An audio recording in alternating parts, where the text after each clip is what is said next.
Hi, everyone. Good morning. Thanks for being here. My name is Tanisha Taitt, and I am the Artistic Director of Cahoots Theater. And I want to welcome everybody to So You Think You Can Grant on this Wednesday, this cold Wednesday morning. Thank you for joining us. It means a lot to us that you are here. I just want to start off by saying that we're going through some really difficult times right now, and I want to just take a moment to acknowledge that, and that people are experiencing some struggles and some hardships, no matter where they are. And I want to just extend my thoughts to everybody as they're plowing through these times. If you would like to say hello in the chat, feel free to introduce yourself to us and each other if we don't know you already, if you don't know each other. If you'd like to include where you are joining us from and what traditional territory you are joining us from, you can also include that in the chat. And there may be a couple of people that come in a little bit late. We're just going to welcome them in as they arrive, and we're going to get started because there's a lot, so we don't want to have too much preamble. I just want to add one thing, Tanisha. Yeah. For folks who want to enable the closed captioning, you can enable that by clicking the CC icon at the bottom of your screen. And if you want to access a recording of this, we'll make that available like in a few days, because we want to make sure that's closed captioned and up on YouTube. Because there's some really great links that we put into the presentation that we want you to have access to.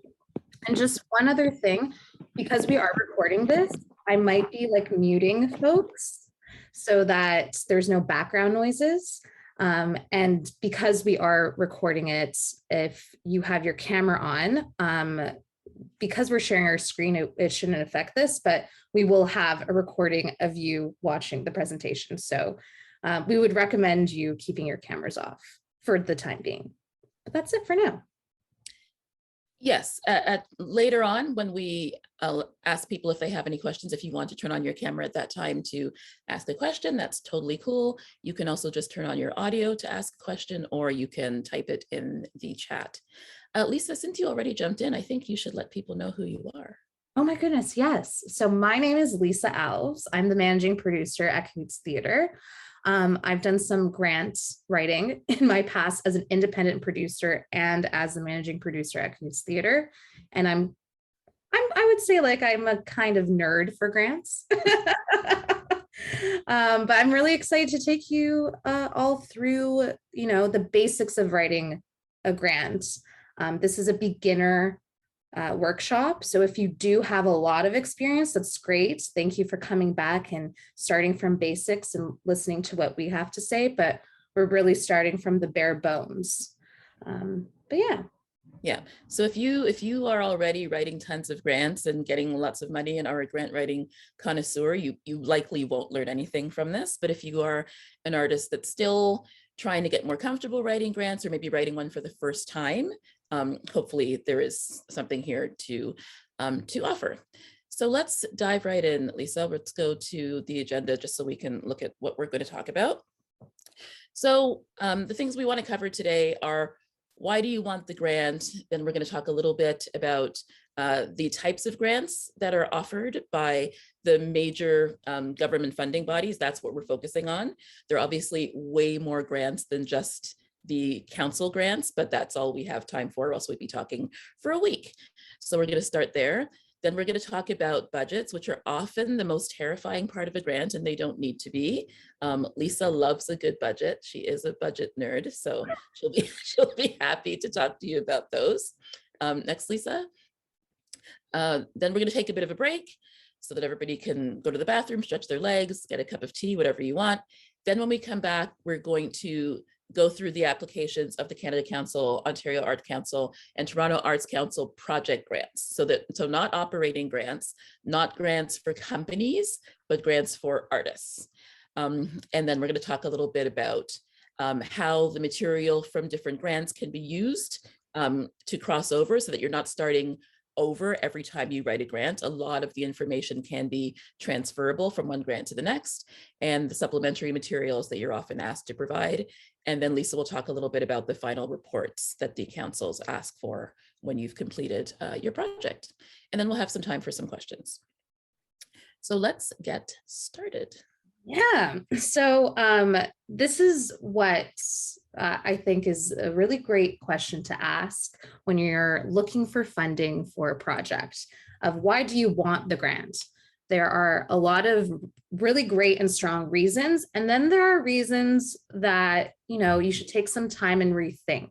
And so here are some of the thoughts that we have. So some solid reasons to apply for a grant is that you have a great idea, but you don't have the finances to support it. So you have a semblance of something that you want to create. It's kind of fleshed out, or you have a lot of material for it already that you're looking to find monetary support on. Another great reason is that you believe that your idea deserves public support. So whether or not you have, you know, some of your friends' donations, or you've saved up some money yourself, you also believe that the government funding bodies should support your project or your idea. Another great reason is if a colleague or a peer tells you and encourages you to apply for one.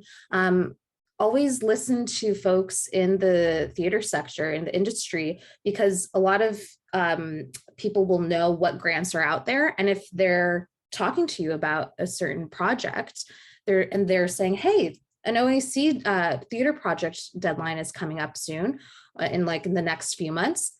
Maybe you should give it a try since this is a solid idea. Definitely, you know, look into those grants that people recommend to you. Another great reason is that you feel that your idea is ready for the next stage of the development process. So whether you have a script fully fleshed out and you're ready to hire actors for a workshop, or you have an idea and you need monetary support to get the script done, that's the next stage of development for you. And many of these grants support the different development processes that we'll go through. So those are 4 really solid reasons to apply for a grant. Some not so solid reasons to apply, and we've seen this in a lot of our recommender grants, which we're not going to talk about today, but and like, you know, when folks sit on juries, they'll see reasons that people have applied to grants, and these are like the not so great ones. So one of them is general sustenance. You want money to pay for your rent and for your bills. Of course, your money is support, like the money that you receive from the grants will be supporting your craft, and therefore you get to pay your rent and bills, but that's not the main reason. The grant that you're applying for is for the project that you're working on. Another not so solid idea or reason to apply for a grant is the lack of pursuit of other finances. So the granting bodies, they do want to see that you have other sources of income coming into your project. And we'll talk more about that when we talk about the budget. But if you are not pursuing any other grants, if you're not pursuing donations, if you're not pursuing in-kind donations, if you're not putting some money of yours into the project, then there is a little bit of a disconnect. And it kind of shows a lot of the granting bodies that, you know, maybe they're not so confident in their projects, or there's just a lack of motivation or drive. So really think about, you know, other sources of revenue and financial support that you can get for your project. Another not so strong idea is applying because there is something to apply to. I've definitely, you know, done this early in my career of like, oh, that's a grant. That's some money that I could use. And then just making up an idea. And all the time I've done that, I've never gotten the grant because the ideas are not fully formed. So really make sure that you're applying with an idea so that you can back it up with your reasonings of why this idea is strong and why it deserves public support. So I'm going to pass it off to Tanisha to talk about some general rules and advice. Awesome. Thanks, Lisa. Okay, so these are some general rules and pieces of advice that I think that if you can carry with you, they will help you to apply for grants for the rest of your life. Number one, make sure you're applying to the right program. And I know that seems really, really basic, and it is really basic, but you'd be surprised how many people don't apply to the right program. So when you have an idea and you want to apply for a grant, make sure you know what that program is for and that your grant and that program are a match. You don't want to spend a lot of time applying for a program that is not aligned with your project. And many funding bodies have multiple granting streams. So there are so many different streams you can follow and then programs within those streams. So make sure that you are actually applying for the right program. Really, really important. You can find out if you are by using the website of the funding body and reading through it thoroughly. So if you think that you have a project and you want to apply for an OAC project grant, you should be on the OAC website and you should be reading it really carefully and finding out what each grant is for so that you know where your project fits in. Open and read the attachments on the pages. There are usually links and attachments to budget templates, appendices, so that everything that you're going to be asked for in your application, there is some example of it on the website to help you. You don't have to go in thinking, oh my gosh, I don't know how to do any of these things, because if you look on the websites, there's often an example right there. Note the contact information of the program officer. I can't tell you how important this is. Every funding body has a program officer for certain programs, and that person is the expert on those programs. They can answer any question that you have. And there are so many artists that try to apply for grants and they get stuck on the application. They don't know how to fill it out. And then they just either, kind of fudge and fumble their way through it and don't hand in something strong, or they give up. They're like, this application's too difficult, and they give up. The program officer is literally right there, and their job is to help you. So if you have questions, I don't understand number 4, I don't understand what you're asking me about this budget, I don't understand, that person is there to help to make the process easier. So find out who they are, their email and address, their email address and phone number will be accessible to you, and they're literally there to respond to your questions. Okay, so please don't feel like, oh, it looks like I don't know what I'm doing if I contact the program officer. They're there to help people who don't know what they're doing. That's the point. Please note the deadline for the program you're applying to and ask yourself, can you create a successful application within that timeline? Give yourself enough time, especially if you're a first-time grant writer. I would say if you've never written a grant before and you want to do something that's really strong, like give yourself 2 to 3 months. That's 8 to 12 weeks to really get that thing together. I wouldn't apply finding out that there's a grant. I wouldn't recommend finding out that there's a grant deadline in 2 weeks and starting on it now if you don't have a lot of granting experience. If you're not at the point where you can throw an application together quickly, don't try to, because what you're going to do is you're going to undermine your application. Give yourself time. Like right now is November. There are some funding deadlines coming up in February and March. If you want to apply, now's a good time to apply for a February or March deadline if you're new to granting. I wouldn't recommend applying for something that's due in December if you've never done a grant before. You don't want to be rushed. You don't want to be flustered. Thanks, Lisa. Make sure that you have made your profile on the application portal. So the granting bodies need everybody who's submitting an application to have a profile. It's basically like having an account with the OAC, the Canada Council, the TAC. You can't just apply for a grant if you don't have a profile on that with that funding body. And it takes some of the funding bodies some time to approve a new profile, especially if they're getting a lot at the same time. So do it right away, right? The minute you think, I think I'm going to apply for an OAC grant in March, you can make your profile now. There's no there's nothing negative about making your profile long before you apply. Just get it set up so that whatever time they need to go over it and approve it is sufficient. If they go over it and they find out that there's something about your filling out of the profile that is incomplete or that doesn't work, you've given yourself time for them to contact you and to make any amendments. If you create your profile right before, then by the time you find out that maybe there's an error, there may not be enough time. Okay, take all of the questions in the application and copy and paste them into a Google Doc or a Word doc. Do not attempt to do your grant writing directly in the funding body portal.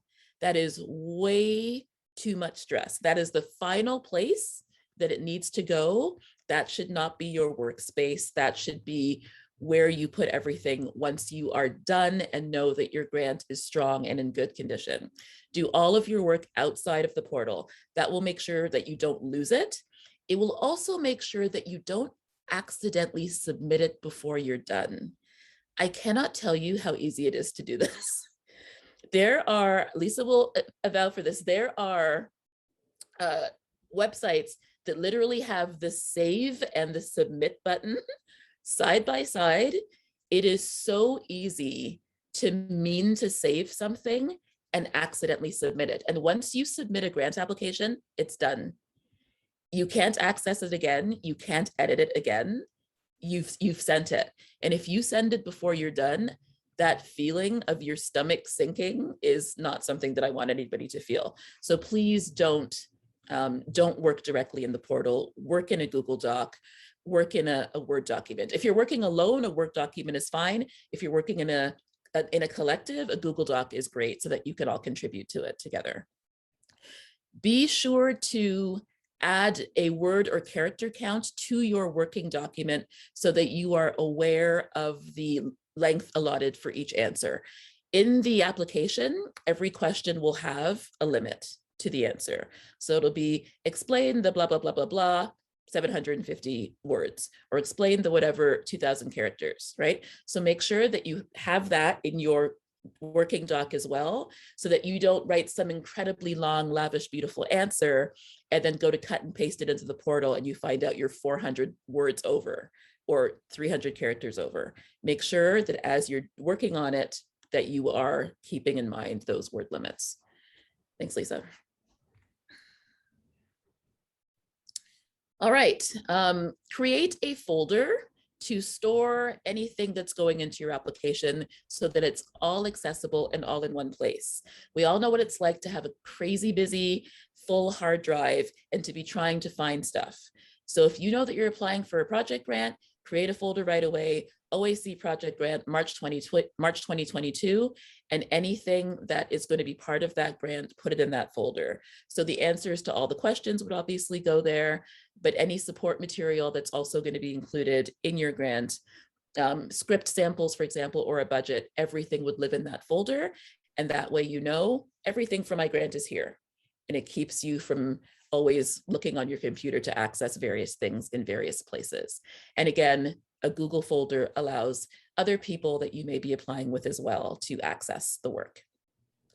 Make sure you're answering the questions. I know that again sounds obvious, but you'd be surprised how people can give long, rambling answers that do not answer what they've been asked. Reread it, reread it, reread it. If you don't understand the question, contact the officer. Do that, but make sure that you're answering the question, because that jury is looking to see that you can answer those questions. And if you've gone off on a tangent or you've answered a question that is not the one you've been asked, that is definitely not going to help you. Okay, be concise, but be clear. There is no granting jury that's looking for a master's thesis from you.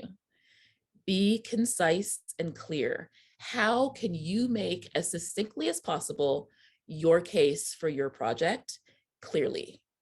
That's what you want to do, okay? Make sure to provide explanations when needed, but don't go off on tangents, okay? Make sure that you keep your eye on the prize the whole time and that you explain what you're being asked to explain. If you are asked to provide a timeline of your work or a work plan in terms of what's going to happen when, don't do it within a paragraph. Don't be typing, and then in December, we're going to do this, and then in March, it becomes a dense block of words. It's too difficult to follow. Do it with bullet points so that we can clearly see January 2021, you're going to do this. June 2021, you're going to do this.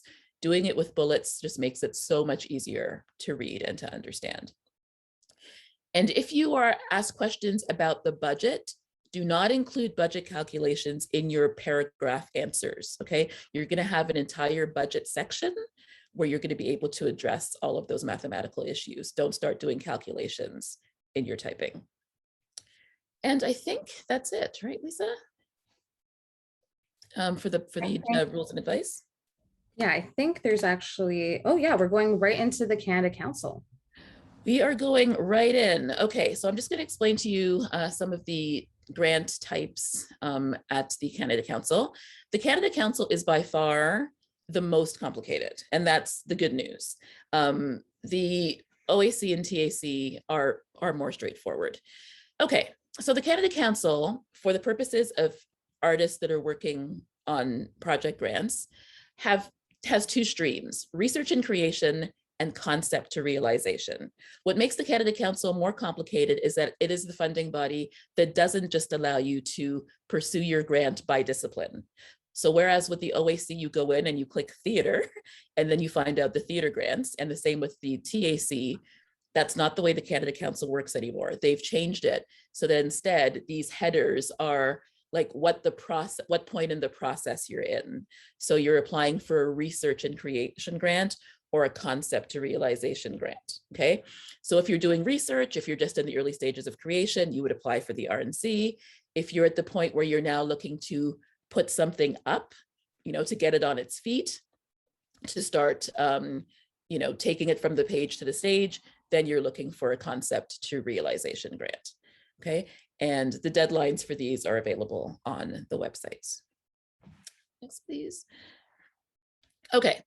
So the research and creation component supports initial stages of the creative process, and you can apply to develop and make creative work. So grants provide support for research, creation, and project development to a maximum of $25K.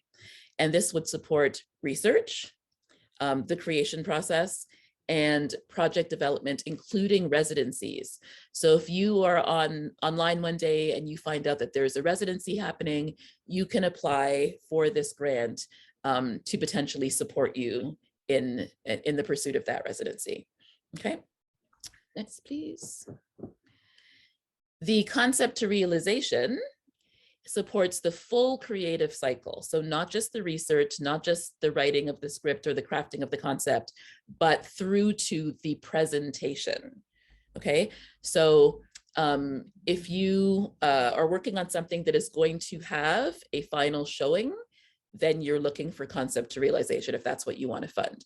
So they provide support for artistic research, creation, project development, remounts, production, post-production, and presentation.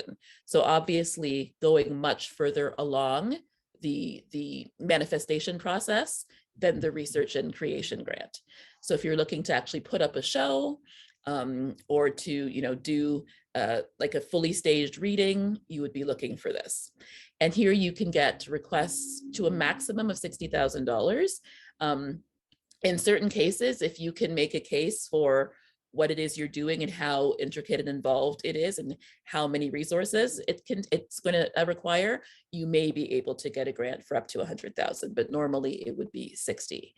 And this would award project grants for single activities or composite grants that encompass several activities. So if you are planning to have, workshop 1, then more writing time, then workshop 2, then a kind of a rough mounting, and then kind of working from that workshop presentation, and then finally a premiere of an actual finished production, right? That's like a 5-step process, and you could apply for a composite grant for that. So you're asking them to support you for the entire cycle of the work. Support for creative research, project development, creation, and production that results in a public presentation, a confirmed exhibition, or a media arts or digital art production ready for dissemination. So anything that's being seen through to a presentation. All right. The OAC, which is obviously our provincial funding body. Next, please. So theater projects, this is what we're talking about, right? So we have operating grants, which are for companies. Theater projects would be the grants that individual artists would be going for or collectives would be going for. And this is to support theatrical exploration, creation, development, production, presentation, regardless of theatrical tradition, as well as initiatives that benefit the professional theater community. There are 5 categories here. Creation, okay, contribution to the artistic fees and initial exploration of a work, up to $5,000. This is all on the website, okay? So don't worry about if I don't read every single word, this is all available to you on the website. Creation in residence is, again, contribution to the artistic fee for a residence with a not-for-profit Ontario Theatre Company. So if you were saying, I'd like to do a residence at Tarragon Theatre, you could potentially go to Tarragon and say, I'd love to do a residency with you, or if there's a residency that's being offered, and say, I'd like to get this residency funded by the OAC.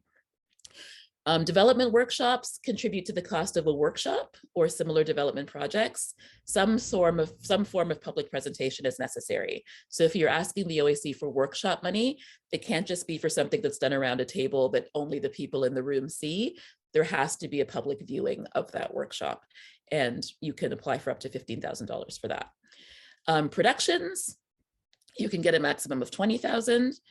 And festivals or theater initiatives, you can ask for a maximum of $15,000. If you are contributing to the cost of festivals or the cost of artists or professionals participating in activities and initiatives that significantly benefit the theater community at large. So if you are helping to put on a festival, create a festival, or contribute to a festival that is really aiding the theater community or boosting the profile of members of the theater community, you could apply for $15,000 for that.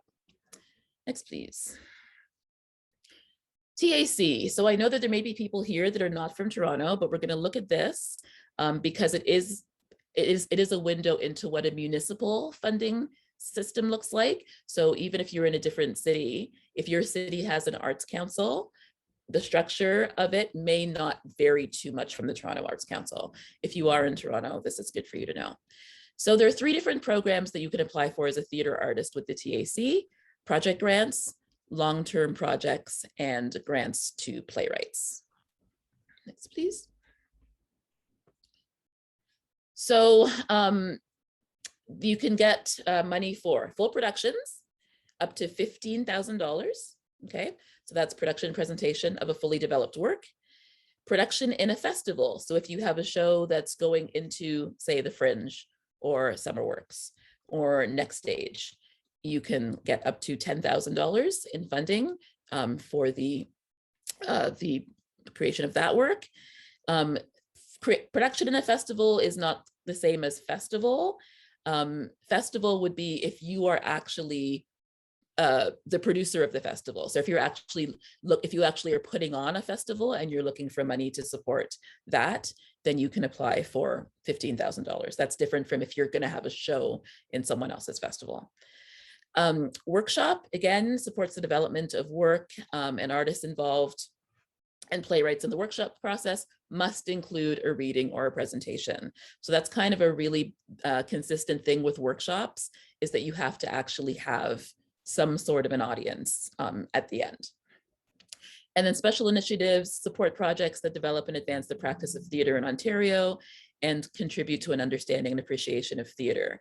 And special initiatives, I mean, that's a really interesting category, because sometimes you might have an idea that doesn't really fit anywhere else, like something that just you want to propose, like maybe an industry conference or some kind of a seminar that people attend, or a symposium.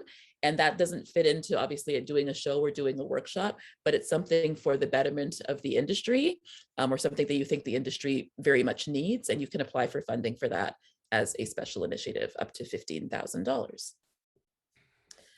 All right. I am going to Oh, not quite yet. Long-term projects. So, okay. If you have a project that is something that you think is going to take years to develop, right? You can apply for a long-term project grant, and you can get $45,000, and it would be dispersed to you in 3 installments of $15,000. Okay, and this takes a project from its initial concept through the creative process, through the presentation for a paying audience. So this is often something that's just starting, and you actually want to get support for it through the entire process. You can apply for $45,000 from the TAC. Now, this is not something that's available to a first timer or someone who's, looking to get like their second project grant. This investment, this 45K, does go to collectives and organizations that have some sort of a track record. So you've developed work in the past, you've produced a show in the past. For them to give you that amount of money and that amount of support over 3 years, they do want to see some sort of a history of something. So, so don't be discouraged if that doesn't apply to you. You can still apply to all the other things I just talked about, right? Okay. And the grants to playwrights, there are 2 levels of grants in this program. Level 1 is a $4,000 grant for new playwrights with little or no history of production. So if you're a playwright and you've written something and you think it's really wonderful and you want to seek funding for it, you can apply for $4,000 from the TAC. You don't have to have had anything published. You don't have to have had anything produced. Okay.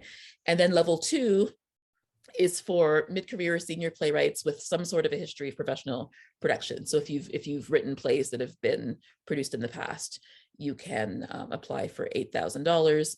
You have to have had at least 1 show that has been produced as a stage play or a radio play.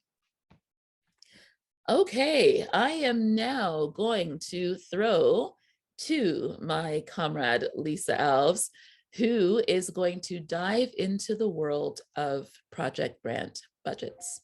Take it away, Lisa. Thank you so much, Tanisha. That was a great rundown of all the theater project grants that are available across the country. So thank you for that. All right, so the budgets. I don't know how people feel about budgets, but I will let you know how I used to feel about budgets. And now I'm a nerd about budgets. So before I ever wrote a grant, I was terrified of budgets. I didn't understand them, and it seemed confusing to me. And then I sat down with some peers and mentors, and it's actually very simple. So I'm going to break it down for you in just simple fundamentals. And then we'll take a look at some of the examples and like how each granting body differentiates, because there is a little bit of a difference between each body of funders. So we'll take a look. We have time to do that today. So the foundations of a budget always work like this. All budgets work like this. Always remember these tips, okay? So the budget starts with a revenue section, and revenue is the money that you receive. It's like the income for the project. It's the money you have to spend. So that's the beginning of your budget. The second part of your budget is the expenses, what everything is going to cost. And that includes, we'll go through it, but like fees for artists, fees for yourself if you're writing the script, fees for producers, fees for like tangible things, like if you need lights and sound equipment. That's where you're going to get all the expenses out. The third part of the budget is the last line, and all the granting bodies ask that your budget balances.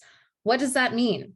That means that you will not have any money left over at the end of your project or at the end of the part that the grant is funding for the budget, the granting body is funding for your project, and that you're not overspending. So you're not spending money you don't have. And we'll go more into that. Now, when you're looking at a big Excel chart, you're like, oh my God, how, like, I don't really understand the equations here. There's two ways of looking at it. One is revenue minus expenses equals zero. That means it's balanced. Another way of looking at it is that the revenue equals the expenses. So if you have $10,000 in income for your project, then that means you have $10,000 to spend for your project. And at the end of it, you should have zero. Now, what encompasses revenue? There are three main types of revenue for when you're applying for a grant, and that includes public, private, and earned. Public is government funding. So that includes all the grants that Tanisha just went through, the Canada Council grants, the OAC grant, and the Toronto Council for the Toronto Arts Council grants. Those are all government funding, and that is public money. Private revenue includes donations, foundation support, and sponsorships. And we'll go through a little bit of that because you might be thinking donations. I'm not a non-for-profit. I can't give taxable receipts, but you still can receive donations. And then the third way and the final type of revenue is earned.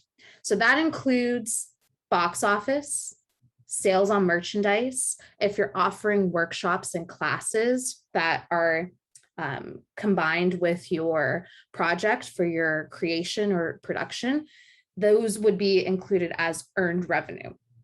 Now, just going a little bit. Sorry, Lisa, I just want to add quickly about the public that if you are attending this from outside of Ontario, please substitute the OAC for whatever your provincial arts council is, as well as the TLC for your local arts council. Absolutely. Thank you, Tanisha. So yes, just to go a little bit more into depth on these revenue streams. So the public revenue is the grant, includes the grant that you'll be applying for in this section. So when you build out your budget, you'll see like the granting body asking how much you're applying for this grant, and that will be in the public revenue section. Sometimes it will autofill. Like you don't even have to like add it in, depending on what type of granting body you're applying to. And then sometimes they're asking you to put in the actual amount.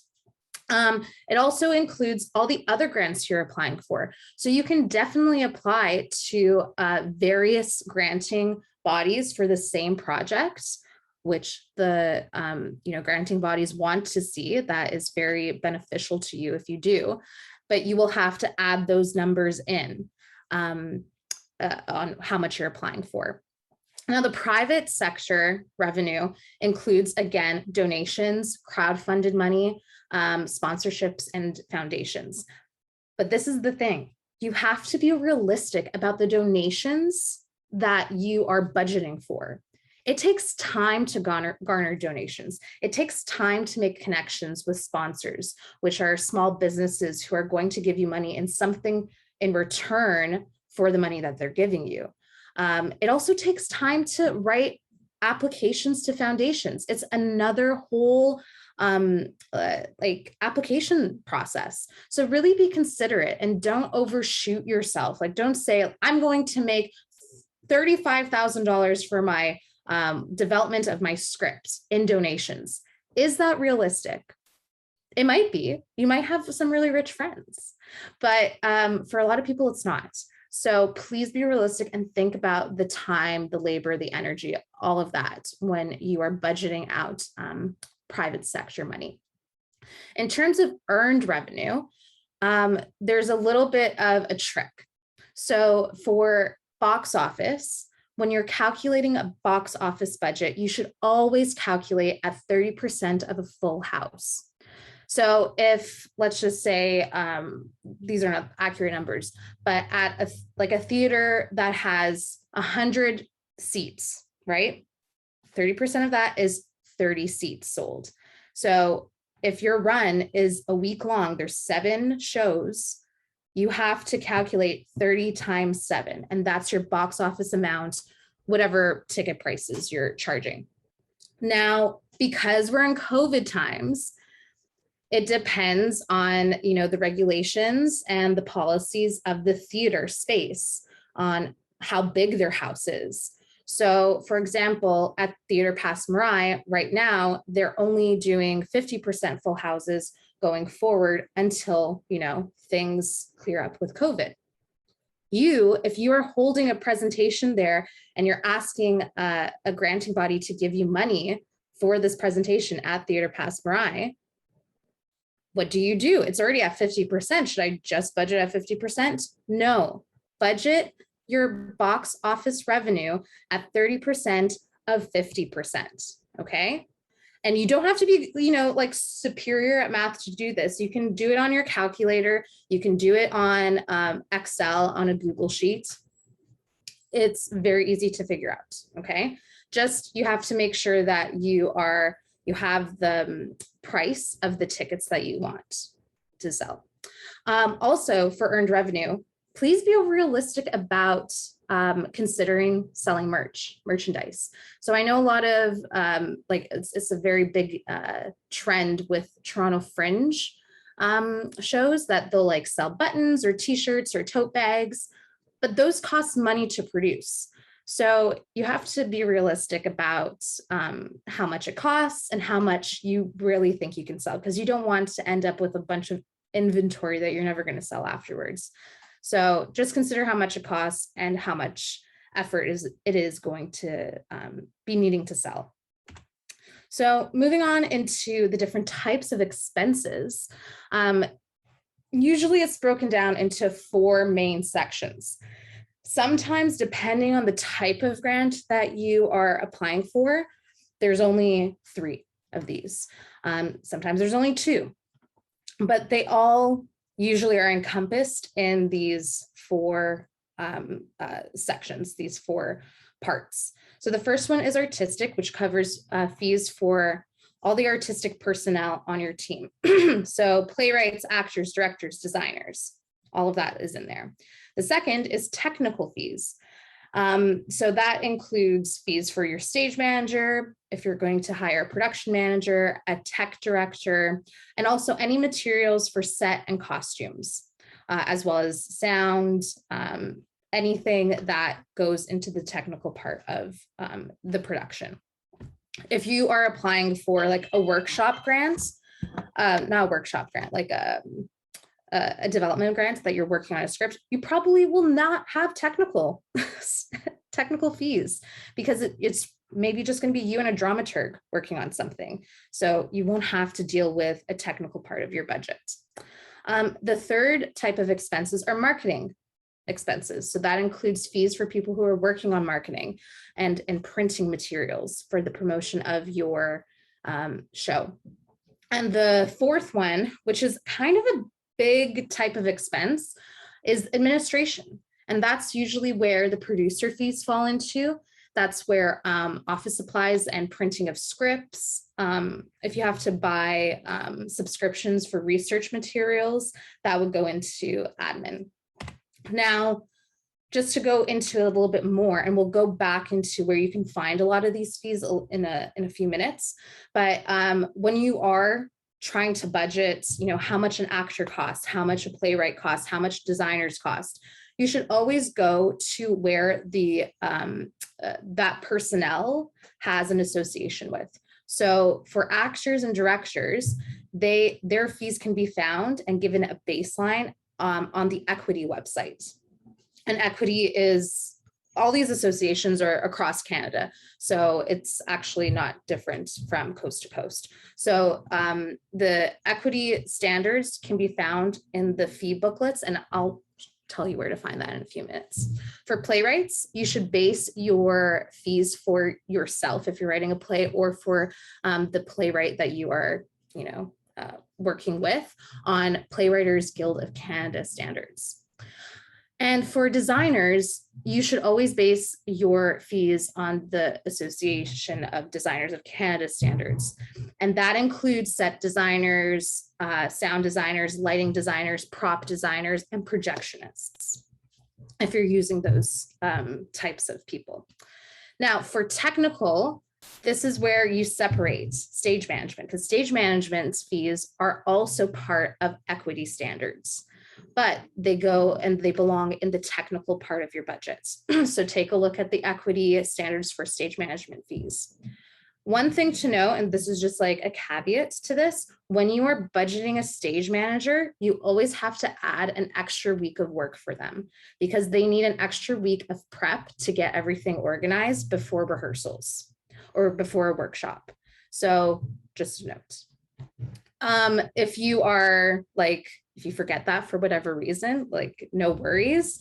If you hire a stage manager, they'll let you know, but it's always good to just keep in mind that the stage manager runs a big part of the show, so they need extra time to prep.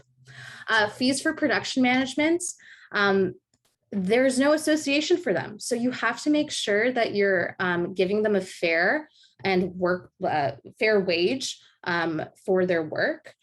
When I've worked with production managers in the past, you know, we've talked and we've had negotiations about what their hourly fee is and how many hours they are willing or they think it could possibly work for the project. And production managers are essentially the person who deals with and organizes the designers with the director and producers. So they're a huge part of the process. And if you don't have a production manager for an idea for a production, highly recommend you get to know some production managers in your area and in your location because they are very important. Another part of the technical aspect of expenses are material costs, and that can be easily researched.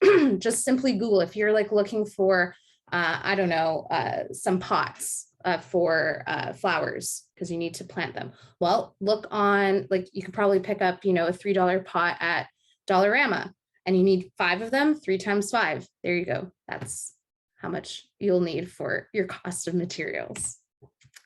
And then in terms of marketing, like I said, the marketing part of your budget covers marketing and communication coordinator or manager fees. You might not need a marketing and communications coordinator. You might just have a producer doing that. That's fine. But if you do have someone dedicated just to marketing and handling all that goes into that, then that is where their fee will go into. You also have to consider the expenses for printing programs, postcards, posters, all the promotional material.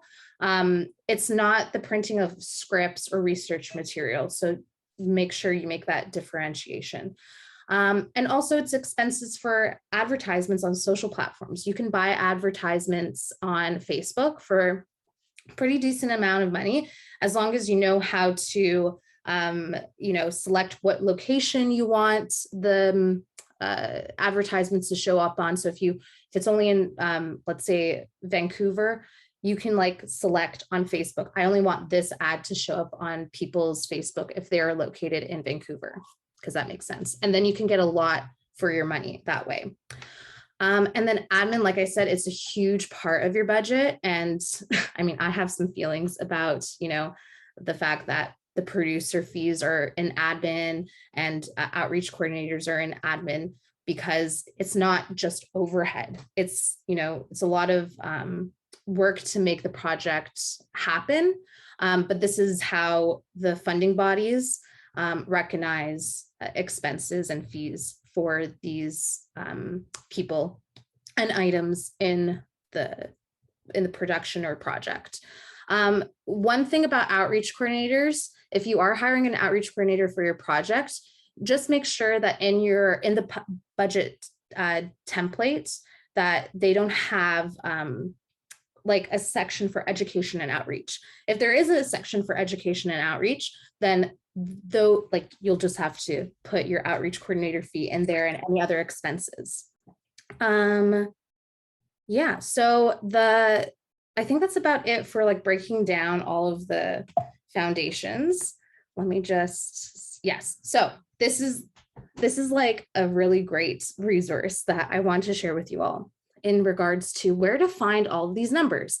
And like I said, the associations for, you know, your personnel on the team will, you know, be a lifesaver, because then you're not lowballing people. You can see like how much you need to ask for the granting bodies to cover actors and stage managers and all of that.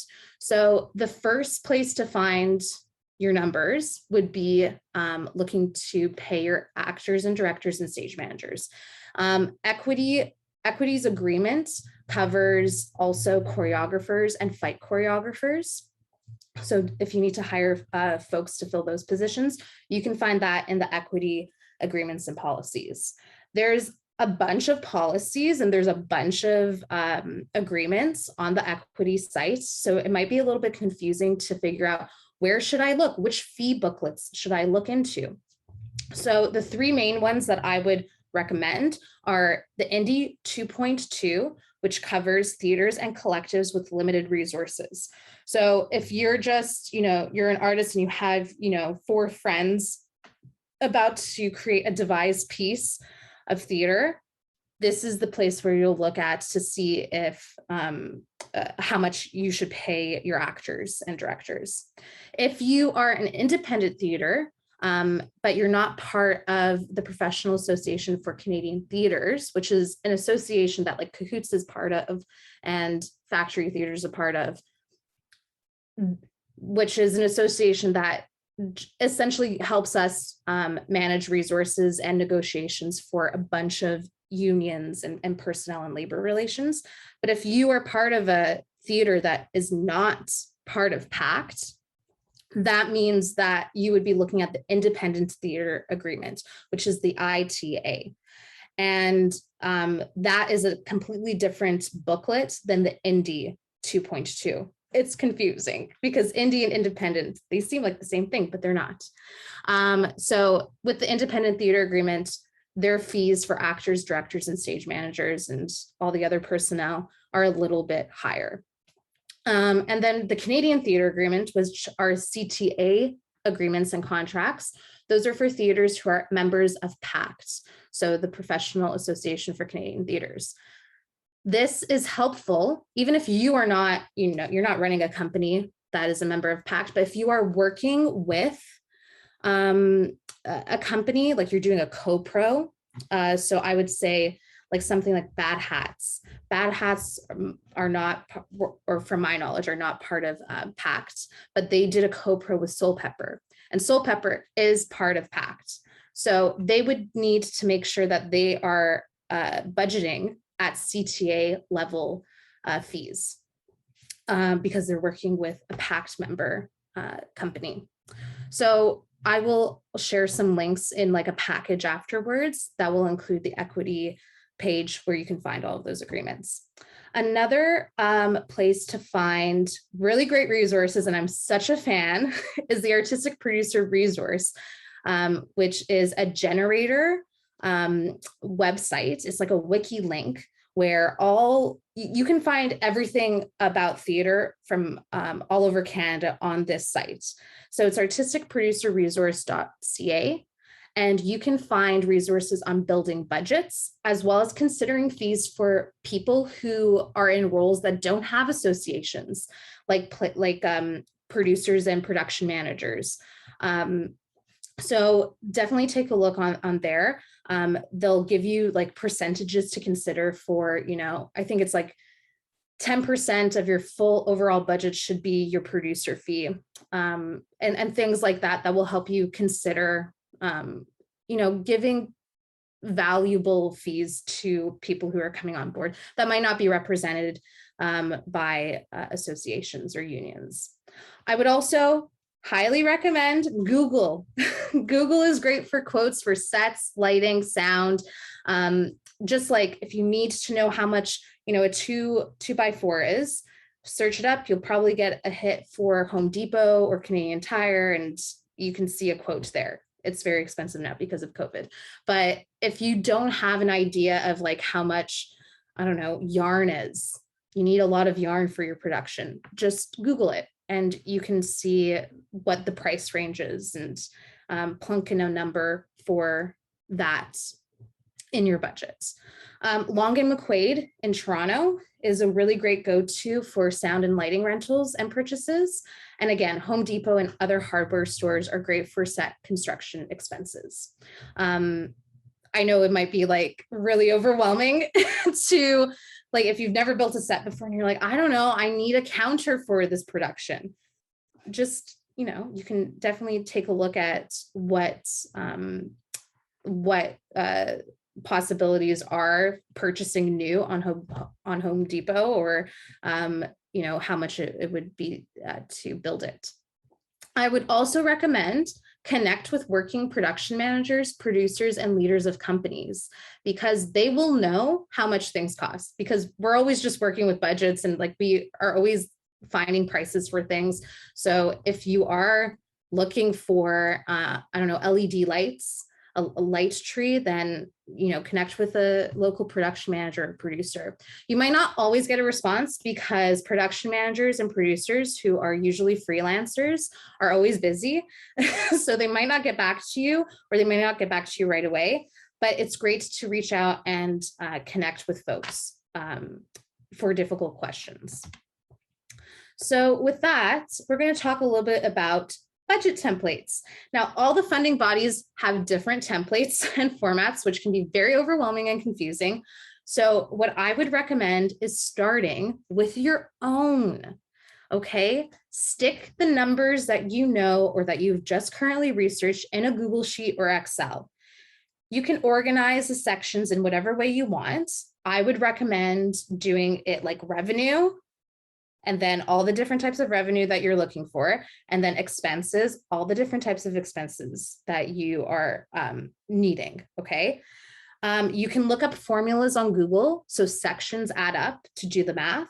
So if you have a lot of artistic fees and you're like, oh, I can't add up all these numbers, just look up the formula on Google to add it into the cell and it'll add it up for you. You don't have to do the math. This is the greatest thing about the age that we're living in. You could also use free templates that you can like look up on Google, but artistproducerresource.ca has a great template, which is like a mostly exhaustive list of all the expenses and revenues that you could possibly have. And you can delete the lines that you don't need. So in that specific template, which I'll show you in just a second, there's like so many types of revenue. You might only have like 4 types of revenue that you'll be getting. So you'll have like an OAC project grant, a few donations, a Canada Council grant, and box office sales. So those are only 4. So I would recommend just like deleting everything from those lines and keeping those ones that you are actually using. So with that, I'm actually just going to show you what that base looks like. So when you go to APR and go into the budget section, you'll be able to download something like this. So as you can see, I'm just like taking a look at my second monitor to make sure it's clear. Yeah. So as you can see, they start with revenue and it breaks down into public sector, earned revenue, and private sector, like I just spoke about. So if you're actually not going to be applying to any of the Canadian Council stuff, Canada Council for the Arts, you can just delete that. I'm having problems deleting things. See, and it's gone.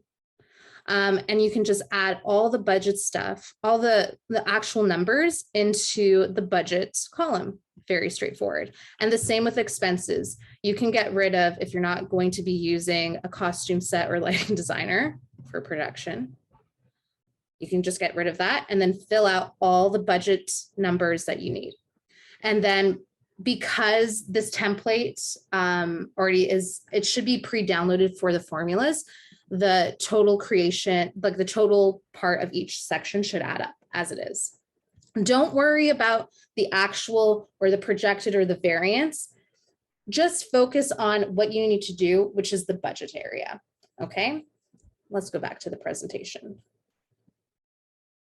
Awesome. All right, so with that, I showed you an example of budgets from the artistic producer resource.ca. This is a budget that I actually built for a Ontario Arts Council grant for a project that I was creating. And I basically just took the template that the Ontario Arts Council used and built it in Excel so that I could use it on my own and I can like fiddle with it. And as you can see, it's just one column. So it let me go back. Yeah. I just put in all the revenue types that I knew of, and then I put in all the expenses that I knew of, and it added it up. And as you can see, it's a balanced budget. I was budgeting for a $16,000 revenue total, and I budgeted $16,000 of total expenses. That's a balanced budget. And like Tanisha mentioned in the advice that she was giving at the beginning, all my calculations are in the side. So with this, the OAC, we'll talk a little bit about how the OAC accepts the budgets. I had to upload a file for the budget as well as input numbers into the portal. There's no notes that I could add in the portal section of the budget, but I can add the notes in the PDF upload. And that's where I put in all of my calculations and all of the little notes for how I got, you know, how much things are and all of that. So that is where you'll put your notes for the calculations. Now, with the Canada Council, they do everything differently. And it's very frustrating, but it works for them and it's actually really useful for you to get into the mindset of thinking about your numbers in different ways. So there's a benefit to this, I suppose, but you have to be aware that they're breaking up your expenses and revenue just a little bit differently, okay? So the Canada Council, the Excel sheet that you get for your budget to build your budget, it actually starts with expenses. It doesn't start with revenue. Why? I don't know. That's just how it is. So the way that they break it down is professional fees for artists, professional fees for technical expenses, travel costs, project costs. And from the project costs, there's three subcategories of pre-production, production, and production/technical materials, which is confusing. How do you differentiate? This is sometimes a place where I would advise an artist applying for a grant in the Canada Council to connect with the officer, the program officer, to just clarify where should, you know, a sound equipment piece go? Does it go into the production category or does it go into the production/technical materials? Because this, it says sound equipment for the production, but it also says instruments in the production/technical. So I would just reach out to the officer and clarify. Other costs for the expenses include access fees. So if you're looking to caption your show, that's where you would go to add in how much captioning would cost. ASL interpreters, audio description shows, and how much that costs to plan and execute. And then, of course, administration costs. So that includes producers and marketing fees. Now, with the Canada Council, they have two different columns of assessing what revenue you are budgeting for. One column is confirmed revenue, which you already know you're getting or you already have. And then the second one is pending, like you're applying for it or you've applied, but you haven't heard back yet. They just want to see where you stand. So if you only have pending stuff, pending revenue, they'll look at that saying, okay, they don't have any money yet for the project. So all of the revenue that they are looking to receive is not yet confirmed. And they break it up in the same way that I went through it, which is earned revenue, private revenue, and public, okay?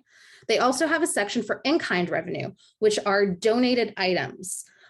So if you are, if your parents are giving you a bunch of, I don't know, water bottles, you would just have to make a monetary value for those items. And it has to be realistic. Okay. You can't like price the water bottles at like $150. Be realistic, do your research, see how much a regular water bottle costs, minus a few dollars for wear and tear and use. And that's what your in-kind revenue for the water bottles are. And they also have a section in the revenue for applicant contribution, which is money you are contributing as an artist into this. You don't have to, you can. So maybe you want to throw in $500 or $250, or maybe you've been saving for this project. So you're going to throw in, $1,500, $5,000. You can put that in the line. And then depending on your timeline of your project and the amount you are rewarded, you may need to provide budget updates, which are just check-ins that you're going to submit on the portal saying, this is how much of the budget I've used. These are more for long-term projects. So you'll find this is probably going to be done more for creation to realization, part of the Canada Council. But if it's just a small project grant, like a creation, research to creation, it'll be, you probably won't have that. You won't have to send budget updates. But that's why you should always, connect with your your program officer to see if that is a thing to be expected, because then you'll have to add in time to do that labor of just updating your budget. Now, with the Ontario Arts Council, it's pretty straightforward, just some minor differences. I actually showed you what my OAC budget looks like. And the differences are that they refer to public revenue as government revenue, and technical expenses are referred to as production and programming expenses. So those are the two big differences, but they start with revenue. They ask to see the revenue up at the top. They don't ask for pending or confirmed. They just want to see, what you're expecting or even what you already have. And then they want to see your expenses. Now, marketing for the OAC budgets would be budgeted into administrative expenses because they do not have a section for marketing on the OAC template, which is fine. And then with the Toronto Arts Council, it's even more straightforward. So marketing would be budgeted into administrative expenses as well, just like the OAC. And for long-term projects, you must provide a budget over the full 3 years. So it's like check-ins, like I was talking about with the Canada Council for the Arts. So you'll just be submitting updates on your budgets once a year. And then for grants to playwrights, which are those smaller amounts that Tanisha was talking about. So $4,000 for early career playwrights, and then $8,000 to mid-career playwrights. In the past, they haven't required major budget breakdowns. It's like how much you're going to pay yourself and how much research materials you need, or if you're like, traveling anywhere, are you going to cover your expenses from this grant, all that stuff. But again, connect with your program officer to see if there's like not a fully formed budget template for the program that you're applying to. Connect with them so that you can be prepared once you're about to submit the application.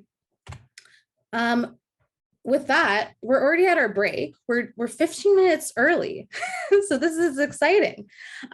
So I think we'll come back at, we have a question, Lisa. Oh, sure. Yeah. In the chat. Yeah. Heather, I think that rather than looking at it as I'm going to, include a line for the work that I spend, say, working on the application, I just think that a standard rule should be to pay yourself. Absolutely. So there should be a line on that budget alongside every other member of the creative team for yourself. And you can, you can decide what you think is a logical amount for the time that you're putting in, or if you're paying playing a specific role on that production team, there may be a designated, fee. But make sure that if you are the producer of that project, that you're giving yourself a fee so that everybody that's involved isn't being paid except for you. I think that that's something that very often artists don't want to do because the money is so tight and they don't know if they're even going to get any funding. And if they do, they're already getting funding that's kind of shoestring. And so they leave themselves out, but don't. If you know this is the amount of work I'm putting into prepping this and the amount of work I'm going to put into, the continued development of this, put that amount in the budget. But in terms of having like a budget line for like budget prep time, I haven't put that in specifically into anything I've done, and I don't know that if that is a line that is standard for people. But I do think that you could and should include a producer line fee for yourself, and then include whatever you think your contribution will add up to monetarily. Yeah. Yeah, I would recommend always making sure that you're showing in the budget that you're paying yourself.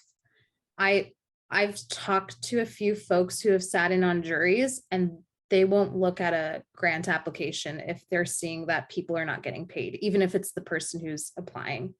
So make sure you're paying yourself. But I see that you're saying, I'm interested if you would recommend including a dollar amount in applicant contribution as like a revenue line for the time spent that is unpaid to the applicant. So if you're like working 60 hours and you are going to contribute, I don't know, $60 worth monetarily to this project, that could be a thing. But I think the council will be like, well, this is the same amount of work that the applicant is contributing that is covering them. So that is like unpaid work. So like Tanisha said, I would just pay, like show in the budget that you're paying yourself for sure. Yeah, I think that, I don't know. I mean, we're obviously huge proponents of artists getting paid, but I think that where it starts to get dicey is when artists start to want to put budget lines in for things that are just part of the process of applying for something, because I think that the chances that you're going to get paid, it's like asking a company to compensate people for like the work that it takes to apply for a job. You're not going to get paid by a company for the time that you took to update your resume, to write your cover letter. Like that's just time that you're putting in pursuit of something that you hope will eventually compensate you. But to ask the funding councils to pay you for the time spent doing the application, I don't think that that's something that is standard. I would just I would bury that in the producer fee that you pay to yourself, or the creator fee that you pay to yourself. I wouldn't have a designated line for like the time that you spent working on it. Yeah. Like when I was building this budget that you can see here on the screen, in the administrative expenses, like 5 lines up from the bottom, all of like that was producer fees for me and my writing partner. And I budgeted at $20 an hour for 80 hours between the two of us.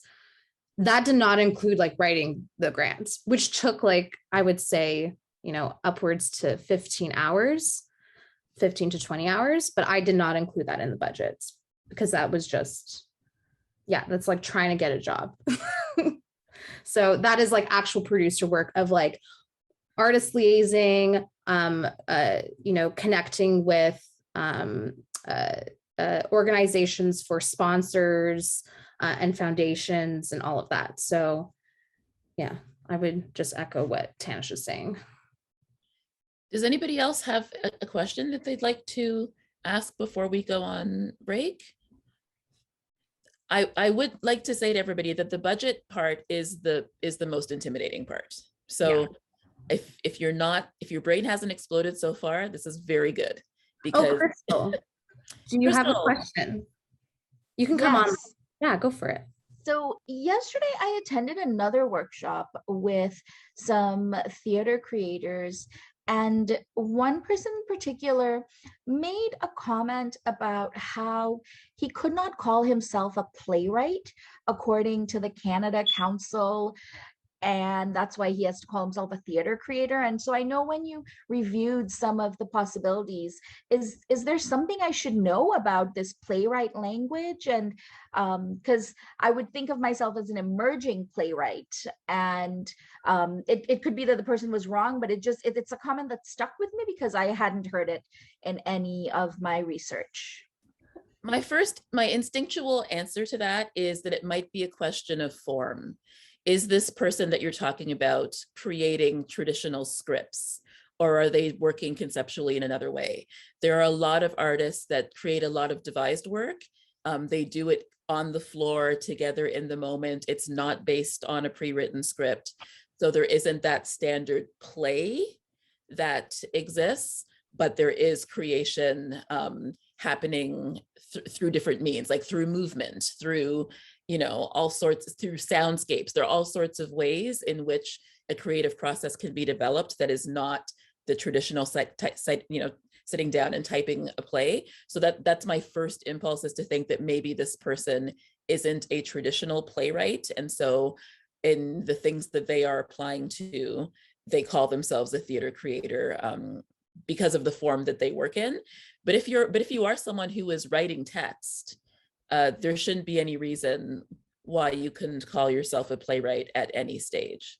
So did that perfect? So it doesn't sound as if you need like formal training as a playwright to be able to call yourself a playwright, as long as you are submitting a script sample then. Yeah, no, I've published plays and I've never been trained as a playwright. Yeah. So okay, perfect. That was like, that just threw me off yesterday. Thanks.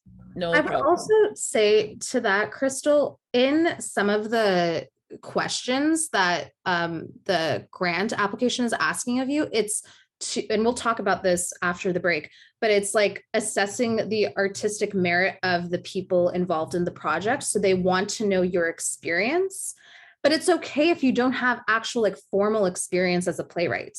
I think any experience that you're bringing to the art form is applicable, and you should be, listing that out. But I mean, also connect with the program officer, to see if you're, okay. That makes sense, Lisa. Yeah. Because I do know, like with the OAC project grants, like I had to like submit resumes and like bios, and we had to talk about our like education. But I've known people who don't have formal training and they've gotten the grant, but they've talked about their experience outside of theater playwriting, and they've still been given the grant. So yeah. Especially as someone who is very much emerging in terms of writing scripts, but like has writing experience in a more general sense. I want to make sure that I'm highlighting that. Then it sounds like that would make sense.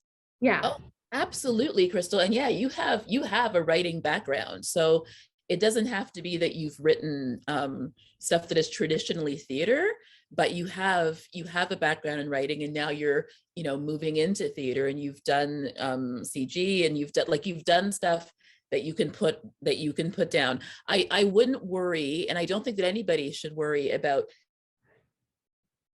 Oh, Tanisha froze. How much have I?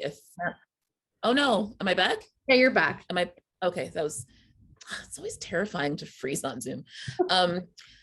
Yeah, I don't think you need to worry about things like training. Theater is such a fluid art form in which so many people who eventually are asking for grant money as directors and as playwrights are people that started off as performers, that were trained solely as performers and became other things.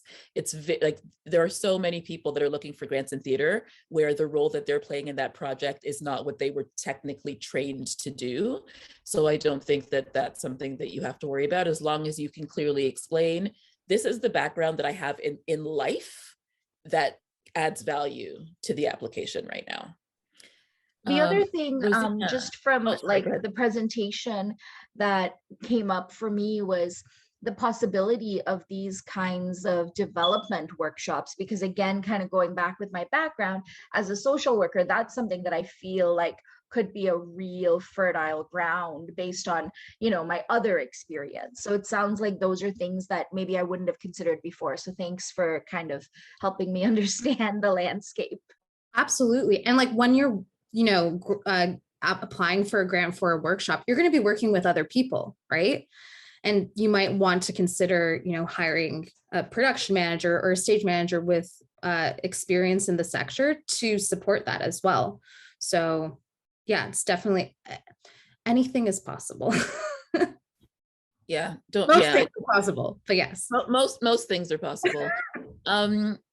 Rosina, is it possible to apply for a grant and do a project with? Yeah, you just have to have a team. You just have to have a collective. So if you're applying, Oh, you're frozen again. applying for a grant, and no, you're back. Am I You like freeze for a second and then you come back. It's all good. So much stress. You would have to apply for a grant as someone who has that group of people that is interested in producing the piece. So you'd have to apply together. Like, I'm writing this piece, and this company or these independent producers are going to produce it for me. And all of that information would have to be included in the grant application so that the jury knows, okay, this is the plan for the piece. You don't have to be playwright and producer and director and all things. You just have to include in your grant what is confirmed so far, what the plan is so far, and let them know, not only, have you created this piece or in the midst of creating this piece, but you also have people who've signed on to produce it, which is great for them to know that you have that commitment from producers already. So that would just be information that you would include in the application. Okay, thanks. I just guess that it's just hard, I feel like, at this point to try and find producers to collaborate with when you don't have a lot of experience, or just kind of like wanting to submit to the grants. But then obviously it wouldn't look as legitimate if you don't have those things locked in, if you don't have anyone producing it yet, if you don't have like, a lot of like the details or other things worked out, unless you have like the producers. So I don't know. So it is. Yeah. You weren't here at the very beginning, and there are different streams of granting. So you don't have to apply for something that's going to be produced yet if you don't have producers. You can apply for creation grants. You can apply for development grants. So you can apply for money for the creation of the work by you or by the collective that you're working with.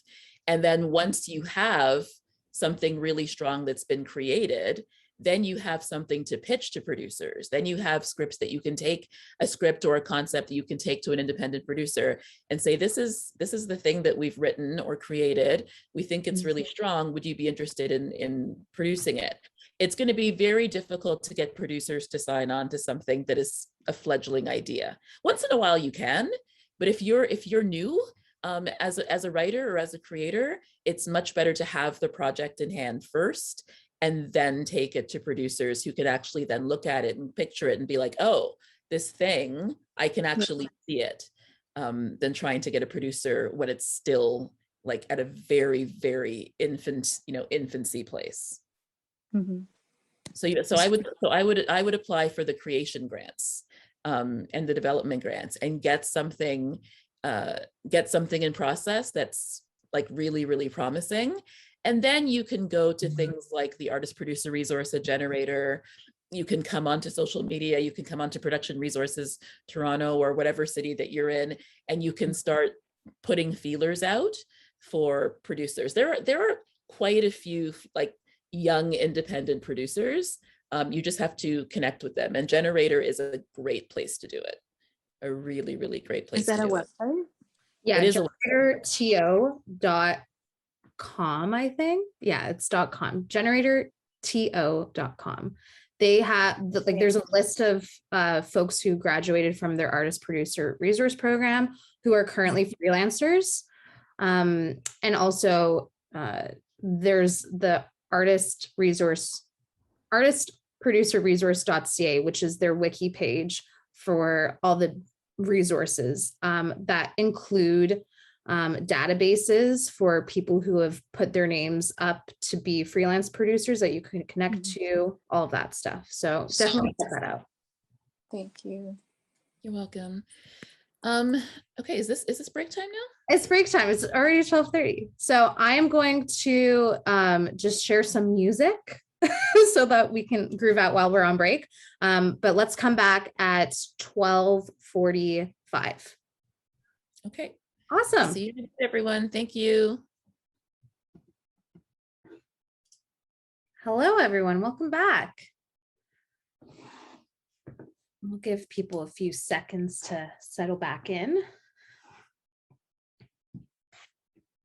And for myself to get the presentation back up and running.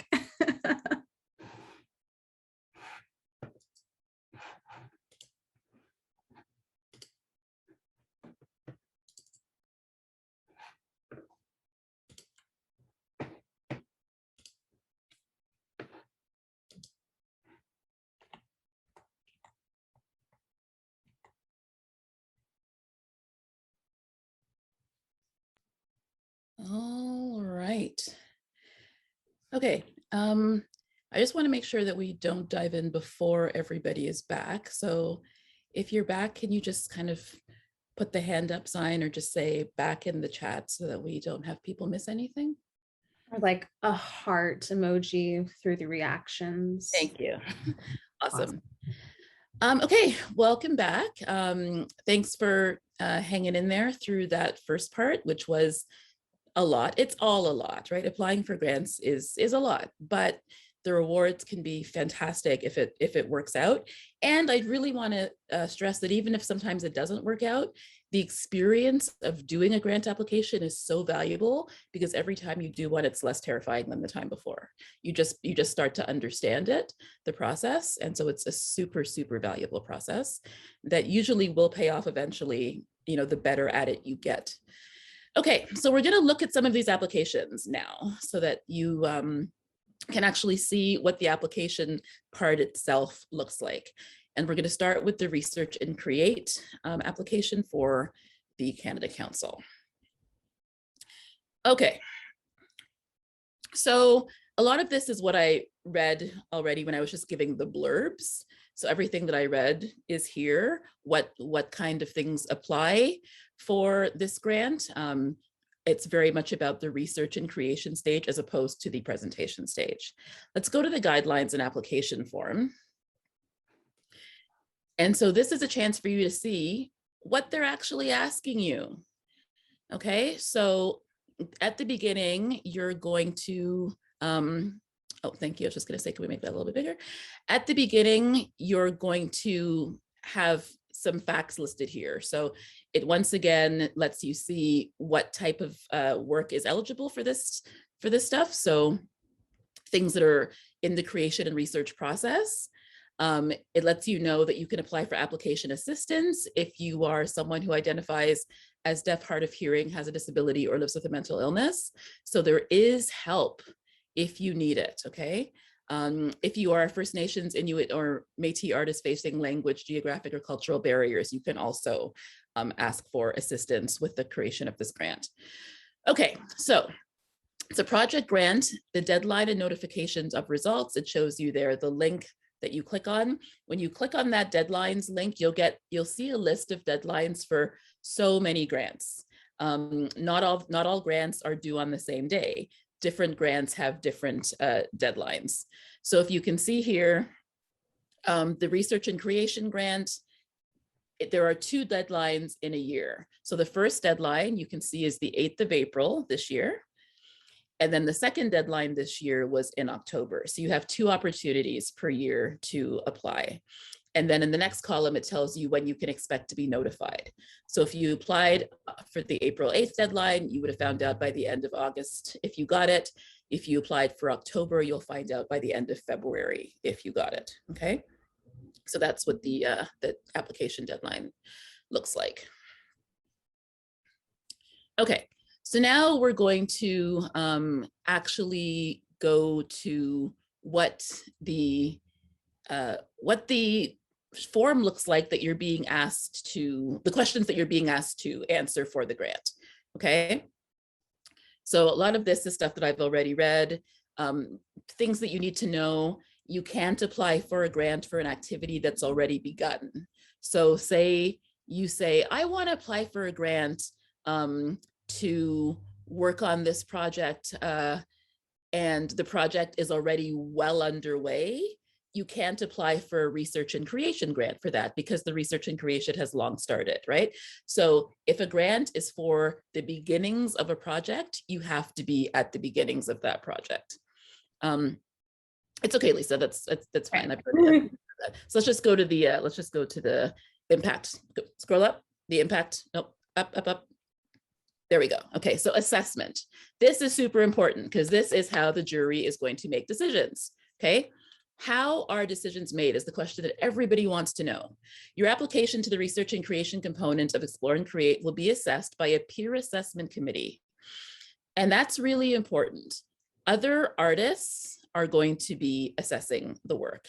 It is not some group of like, board members on high or a bunch of theater CEOs. That's not the way project grants are assessed. They're assessed by your fellow artists.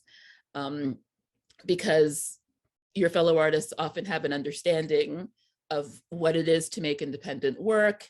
There are people who are doing similar things themselves, and there are people that give that very kind of immediate reaction, visceral reaction to a project that sounds really exciting. The way that you are assessed is 50% artistic merit. And what that means is, what do people think that it's quality work? Is what you're proposing or the samples that you're showing people quality work? Now, again, we know how incredibly subjective that is, right? Like what people view as quality, but we often know if something is like completely lacking in quality. So if there is a script, if you've submitted a script that is just, it's poorly formatted, the writing is really bad form, the characters aren't interesting, the story's not compelling, there's a general sense that this isn't something that is going to grab people, or something that most people would think is, okay, this is something that we want to give money to. Those are the kind of things that a lot of artists will feel similarly about, in terms of, okay, this wasn't even, whether or not I like the idea, it wasn't even well presented, it wasn't even strongly presented. And you want to show that the jury, that you're serious, right? You want to show the jury that you really believe in this, that you've really taken the time to work on it. You don't want to submit something that seems haphazard, and that happens a lot.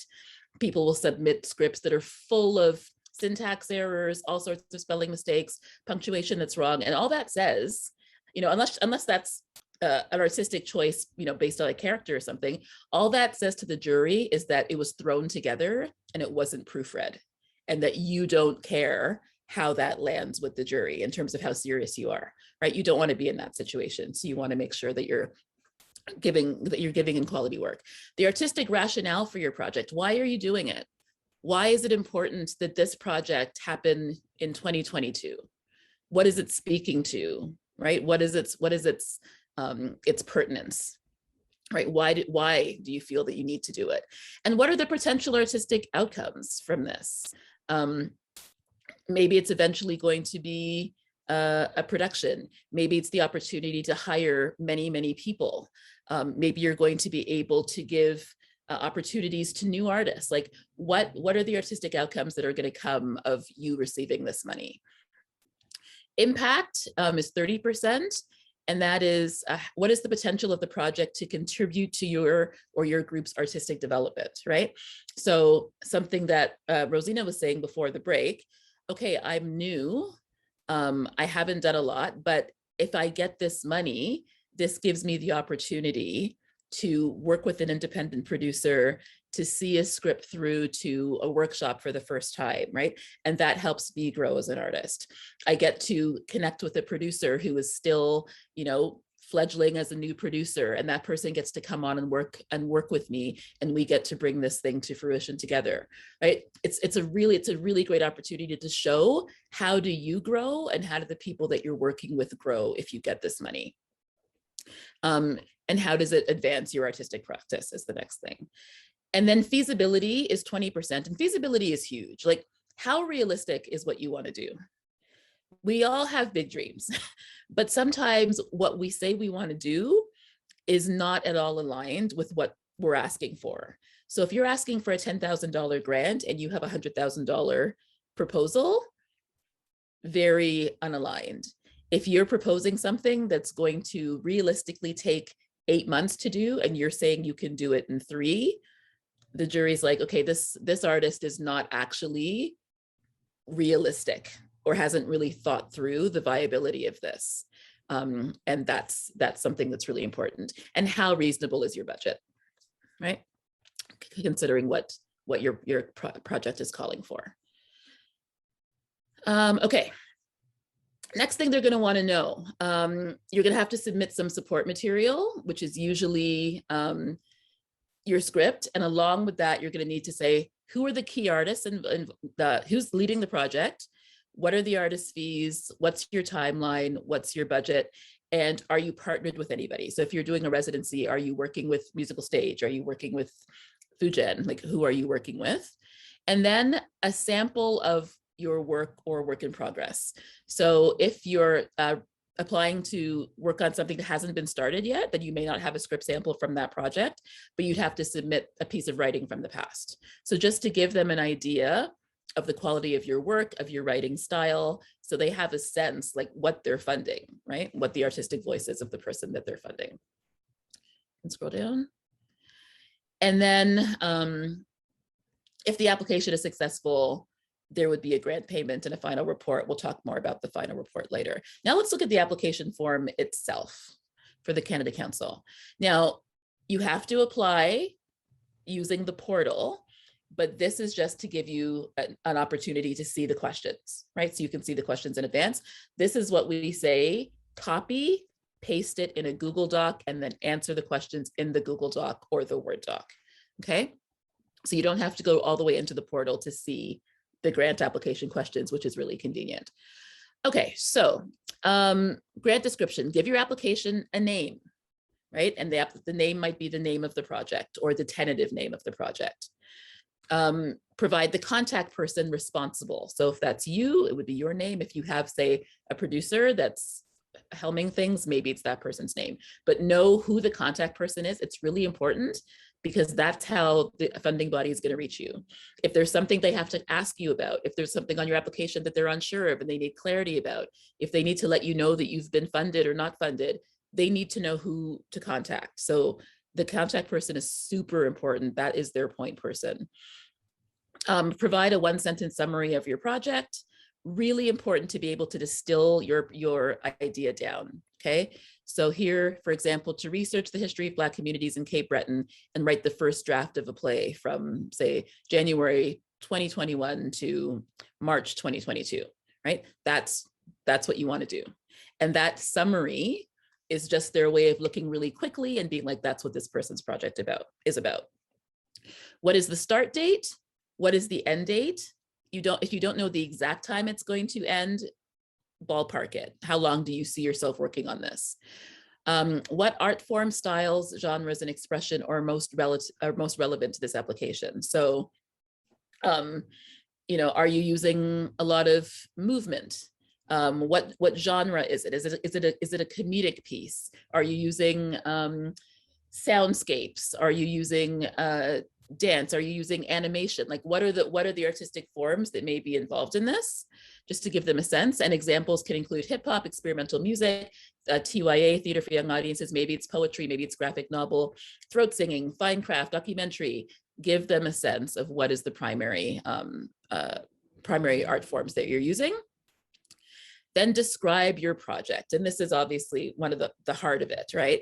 Explain the inspiration for your project or why you wish to undertake it at this time, and include information on key artists. So this is where you really talk about what makes you want to do this, right? And this is where you describe your project in way more than that one sentence that they asked you for. Why do you want to do this? Why does this project matter to you? What inspired you? This is you talking from the heart passionately about your project. And I can tell you, as someone who's been on a jury, this is really important. How are you speaking about this? Because you want people to become as interested in it as you are. Outline your project plan, including timeline.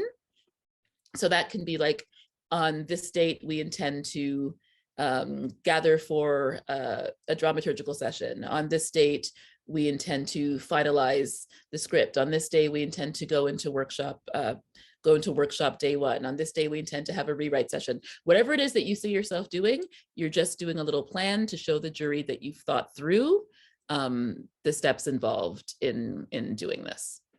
I would also just add to that this is a great question to put in bullet points, because you only have 250 words. So just like put the date and the activity that you're doing so that the timeline is concise and easy to read. Yes, excellent, thank you. And then how will this project contribute to your group's artistic development and advance artistic practice? Now, one thing to know is that you will, when you're working on grants, you will come across things where you're like, I'm positive I've answered this question already. Often there will be things that there will often be things where you feel like you've addressed that before, but often you're being asked to give more detail on it, or to look at it from a different perspective. So you know already that how this project will advance your artistic development is part of the assessment, right? Like we saw, that's part of the assessment. So take this question really seriously, because this is directly out of the assessment. How is it going to develop your group's artistic development? How's it going to advance your artistic practice? Really make that clear. This is how I'm going to grow and how the people around me are going to grow as artists if we're allowed to get this money and do this project. Consider questions like, what type of artistic risk will you take? Are you exploring a traditional practice in a new way? Are you using technology or a venue in an innovative way? Does it involve other areas of artistic exploration or something innovative, right? These are great things to ponder. If you're hiring artists, explain how you determine the fees to be paid. So you could just say, we are using the Canada Theatre Agreement, the CTA, to pay our fees. We're paying our designers through the Directors Guild of Canada guidelines. Just let them know how you've come to the conclusions of how you're paying people. And it says here, if you're hiring artists, you may be paying professional artist fees if those artists are members of certain associations or unions, or if you're working in a house that's affiliated with PACT, there are certain things that you would have to pay.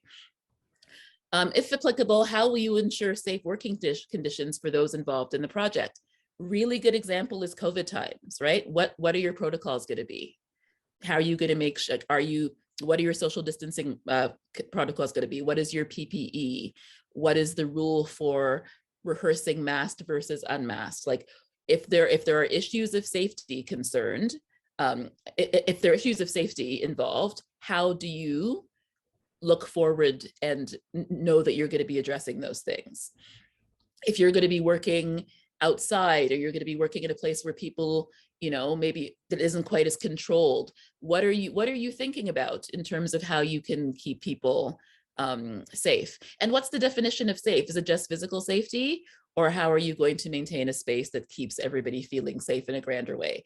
Think about how you answer it. You only have 100 words, but it's a really interesting question, because it really asks you to think beyond the box of just the art into the space that you want to operate. I just also want to add something to the question that we just went over for if you're hiring the artists. I see a lot of people put the calculations in here. Don't do that. Like we said, just say where you're getting the fees from, and that's it, because you're going to show in your budget, again, those calculations. And then with the safe working conditions, if you're working just by yourself, then, how are you going to make it safe for yourself? But also, if you're working with a dramaturg and it's just you, maybe you can talk about, how you will deal with conflict, right? Because safety, again, is not just physical safety, but, mental well-being, emotional safety, transparency of communication. You can talk about that too if it's not a huge production that you're getting a grant for or you're applying for. A lot of people get stumped by this question because they're like, I don't know, we're just working remotely. So you can talk more about, that remoteness, but also, yeah, how do you deal with conflict and how do you communicate? Yeah, that's great. How are you going to ensure that each person that's coming into the space, be it real or virtual, feels safe being involved in this group? If your proposed activity touches upon Indigenous traditional knowledge, linguistic or cultural intellectual property, please describe your relationship to this content and how appropriate protocols are or will be observed or addressed. And this is super important, and obviously is a question that has come more to the fore in recent years. If you are doing anything that has a heavy cultural component, including a First Nations or Inuit or Métis component, you need to let the jury know, number one, what is your relationship to this? So are you a member of this group? And if not, what is your way in to this, right? And what are the protocols? So do you have a consultant on board? You should. If the themes are heavily based in a cultural experience that is not your own or touches upon the use of an existing intellectual property comes from a culture that is not your own, you need to let them know what you have taken into account and how you are dealing with that. Because they do not want to fund culturally irresponsible work. So that's really important. Having a consultant is, from that group, or a dramaturg from that group, is often a really, really good way to be approaching that. If you were selected to participate in a residency, describe how the residency will contribute to the successful completion of your project. Also describe the registration process, the selection process, and whether or not you have been officially accepted. So maybe you've applied to something and you don't know if you've gotten in yet. You'd let them know, like, what the results are pending. And then you could say, if I, as a result of being in this residency, I will learn this, or I'll be exposed to this. I'll be able to develop certain skills that will aid in the completion of my work. And if there's anything that has not been asked that is essential to understanding your application, provide it here. So here's where you get 250 words to add something that you really want to say to the jury that is not covered anywhere else, which is a nice thing. You may wish to explain specific requirements related to your artistic practice or the regional context in which you work, for example. Do not use this space to provide additional information related to earlier questions. So don't be like, oh, I ran out of word count for number 3, so now I'm going to add more to number 3 in this section. No, this is for something that hasn't been touched on anywhere else. Then you're going to complete the budget, as beautifully gone through by Ms. Alves. And then you're going to say how much you're looking for. How much money do you want? Right? Up to 25,000 per year to a maximum of 50,000 over 2 years. Most grants are no more than 25,000, and you should know that usually when you ask for a grant amount, you get less. Sometimes you may get close to the full amount, or if you really wow the jury, you may get the full amount. And there are some grants that have a set amount. Like if you apply to that grant, it is for this amount and this amount only. You either get it or you don't. But often you'll get less than you request. And this amount must match the requested amount in your completed budget. So your application and your budget cannot talk 2 different languages. You can't have a budget with expenses, totaling 25,000 and then have an application with a wildly different number. It has to all be congruent. Required documents for residencies: attach a screenshot of a website page or copy of a letter, right? So if you're doing a residency at a company, you'd want a letter from, say, the AD or the managing director of that company to say, yes, so-and-so has applied for a residency here. And then if your project involves artistic collaborators, provide their bios. or their bios and an agreement or a letter of email that indicates confirmation of their participation.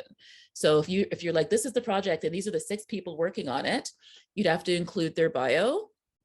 And then just something that says like, we have verified that these people are all going to take part in the project, and maybe just the 6 signatures, just so that the jury knows that this is actually a thing and you didn't just submit an application and say, oh yeah, these 6 people are in it, and that's not actually true. And then support material, you must submit at least 1 item of support material, and we'll talk more about that later. Okay, so we can move on to the next.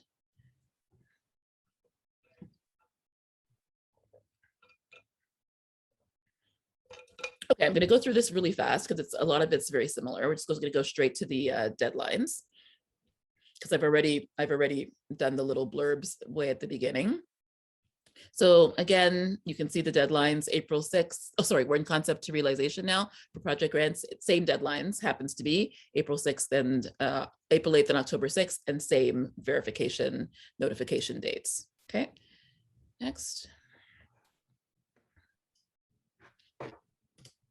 So we'll go to the guidelines now, and you can just see if there are things that differ with the other one. A lot of this is the same stuff. Artistic merit, impact, visibility, exactly the same breakdown. Okay. Okay, so let's just go to the questions for this one. All right, here we are. So same thing, application name, contact person, all of that is the same. When you get down to grant type, project grant or composite grant. So earlier I talked about the composite grant being what you're applying for if it's a multi-step project, like writing, then workshop 1, then something, then workshop 2. Like if it's a long thing, you're applying for composite. If it's one specific project, you're applying for project. Okay, keep going. Same thing about art forms and styles.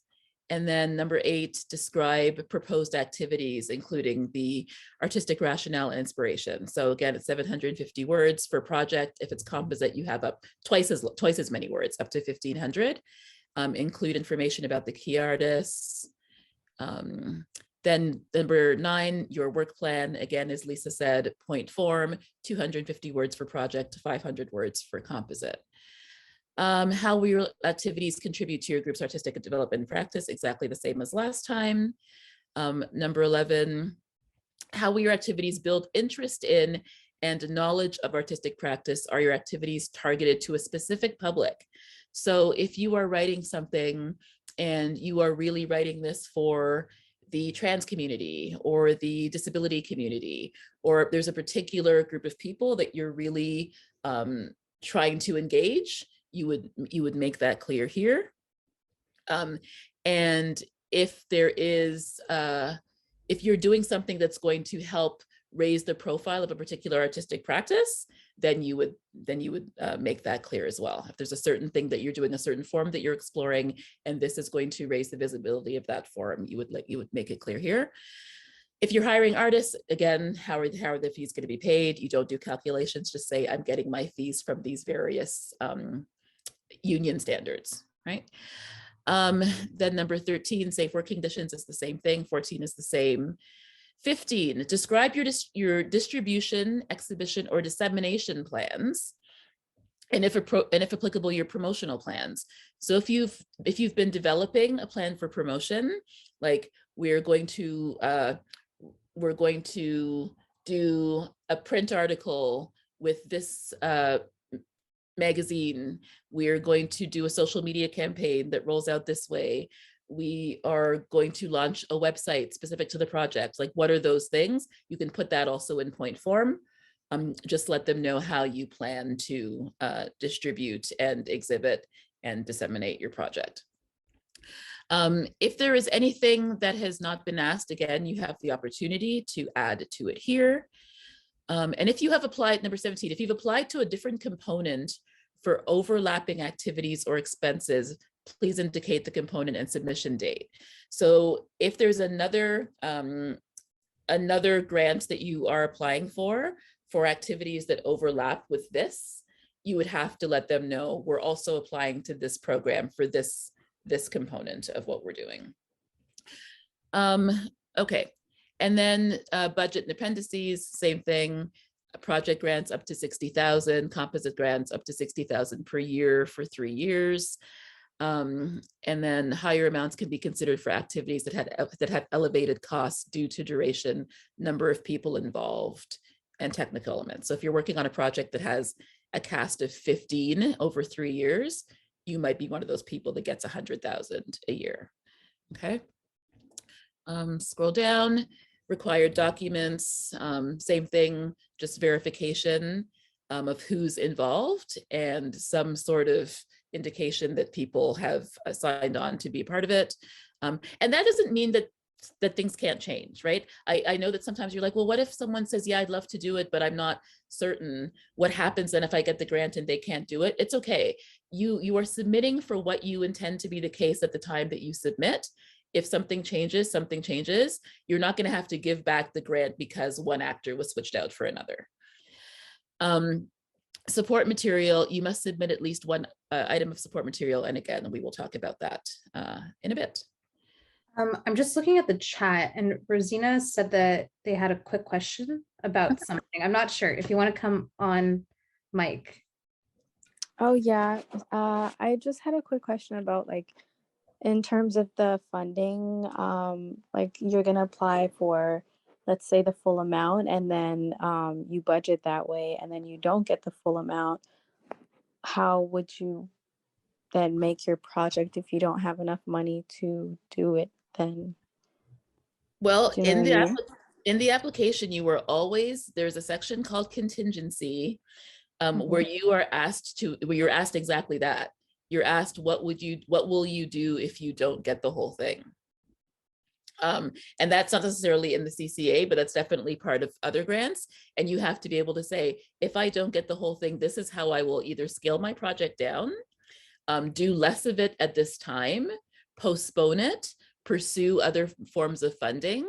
They do ask you, what are you going to do if you don't get the whole thing? Because what they want to see is, how committed are you to the project? Are you still going to pursue it, even if that means that it takes a little bit longer, even if that means that it's not as grand as you thought? They want to see that you're actually committed to it. What they don't want is that you say, well, if I don't get the full amount, I'm not doing it.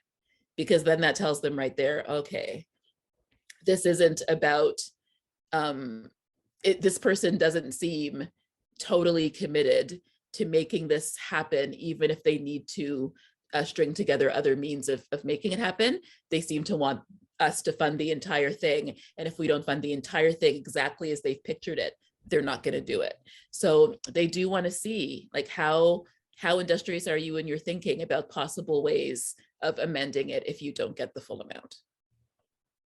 Okay. Okay, let's move on from this. Just before I start talking about the theater projects for the Ontario Arts Council, I just want to note that we've included here the contact information for the Explore and Create stream at Canada Council for the Arts. They don't have listed a specific program officer because they have many officers. It's a big organization. So, but if you do send an email to them, somebody will get back to you within, I think, like 7 business days, which is why you should get your questions in early if you have any questions. All right, so let's talk about the Ontario Arts Council. So like Tanisha went through earlier today, if you have a project and you are an artist living in Ontario, no matter what part of the process you are in or what type of theater project you're doing, maybe it's like for a festival or for a workshop, or it's like research, it is under the umbrella of theater projects. It's like it's the same application for all. You'll just have to describe what like stream you're in. So let's get in there. I'm doing a little bit of a computer dance, bear with me.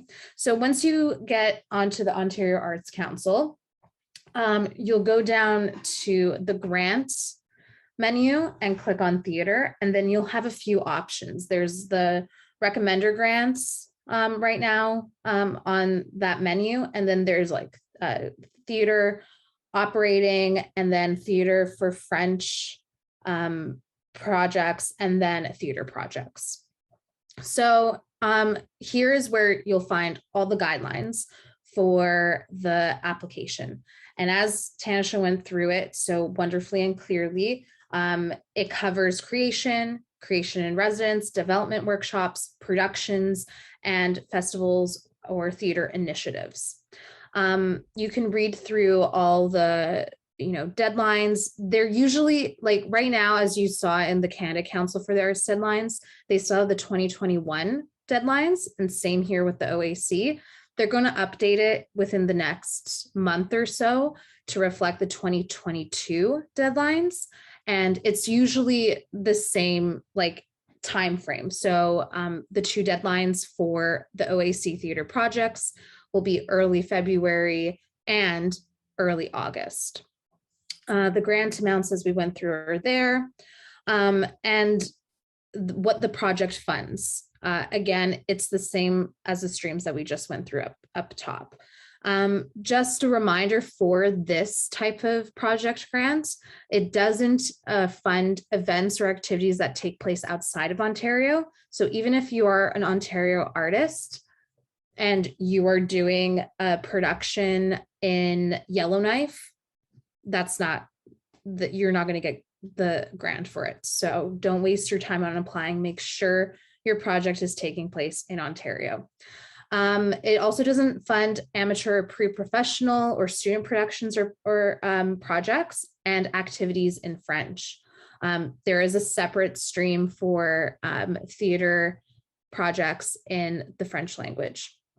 This program also doesn't fund tours. There is another granting stream for touring projects, and it also doesn't fund major capital expenditures, which are usually for theater companies, such as buying or leasing a facility. So if you just have a project that you want to research, develop, or workshop, or produce into an actual mounting of it, then again, this is for you.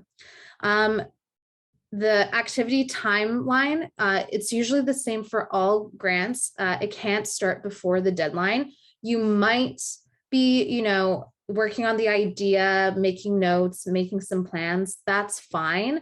But the main, the meat of your activity can't happen before the deadline of the grant. And it can't finish before you actually receive your grant results. So for this one, it has the same, for the OAC, it has the same as the Canada Council results. So if you apply for the February one, you'll get your notification around July or August. So you can't finish your projects before you get those results in July or August. And you must be completed no more than 2 years after you received the grant results. So if you have this wild timeline of 3 years, you probably won't get the grants because it has to be within a 2-year time frame from when you've received the grant results. So if you receive the grant results in August 2022, it has to be done the latest by August 2024. There are exceptions, but that is why you need to talk to your program officer. Sometimes there's exceptions. I know that there were exceptions during COVID where they extended projects to be completed because of the unprecedented times we've been in. But making sure that you stay on timeline within those 2 years is very important. Alrighty. Now we'll go over the final reports afterwards, but to apply, we're going to just look at the application questions. So it technically is assessed almost the same way as the Canada Council. It goes over artistic merit, impact, and viability, which is the same thing as feasibility in the Canada Council. So for artistic merit, let me just enhance this a little bit for everyone. and for myself. So for artistic merit, they're going to be asking you to tell them about your overall artistic work, history, and achievements. So tell them about you and your group's experience. What is important to you? So what are you excited by? What work do you do? Whether it is cultural influences, other career influences, your identity. If you belong to one of the OAC's priority groups, please mention that. Those, I believe, are BIPOC artists, artists who are deaf or are disabled, women, and new generation artists who are new to their career. So mention all of that. Again, you only have 300 words, so please be concise. In artistic merit, they're also going to be asking you, what are you planning to do? And what do you want to achieve with this project? So be clear. This is a huge chunk of what the artistic merit portion of the application is going to be assessed. Like, what is it that you're doing? Be clear. I've read a lot of applications where I'm like just reviewing for peers that it's not clear on what they want to do. So make sure that you are just spelling out simply in your own words, in your own voice, what the project is and what you're going to be doing with it. It's also in the artistic merit section going to be asking you if you plan on involving additional artistic personnel. So are you bringing in a co-playwright? Are you bringing in a dramaturg? Are you bringing in a director and an assistant director? List those people and their roles and whether or not they are confirmed. So there is that option of like, I'm thinking about asking this person, they haven't confirmed yet.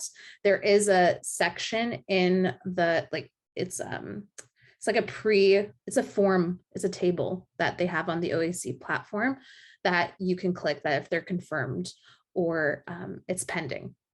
And also, is the person paid for their work for the participation of this project?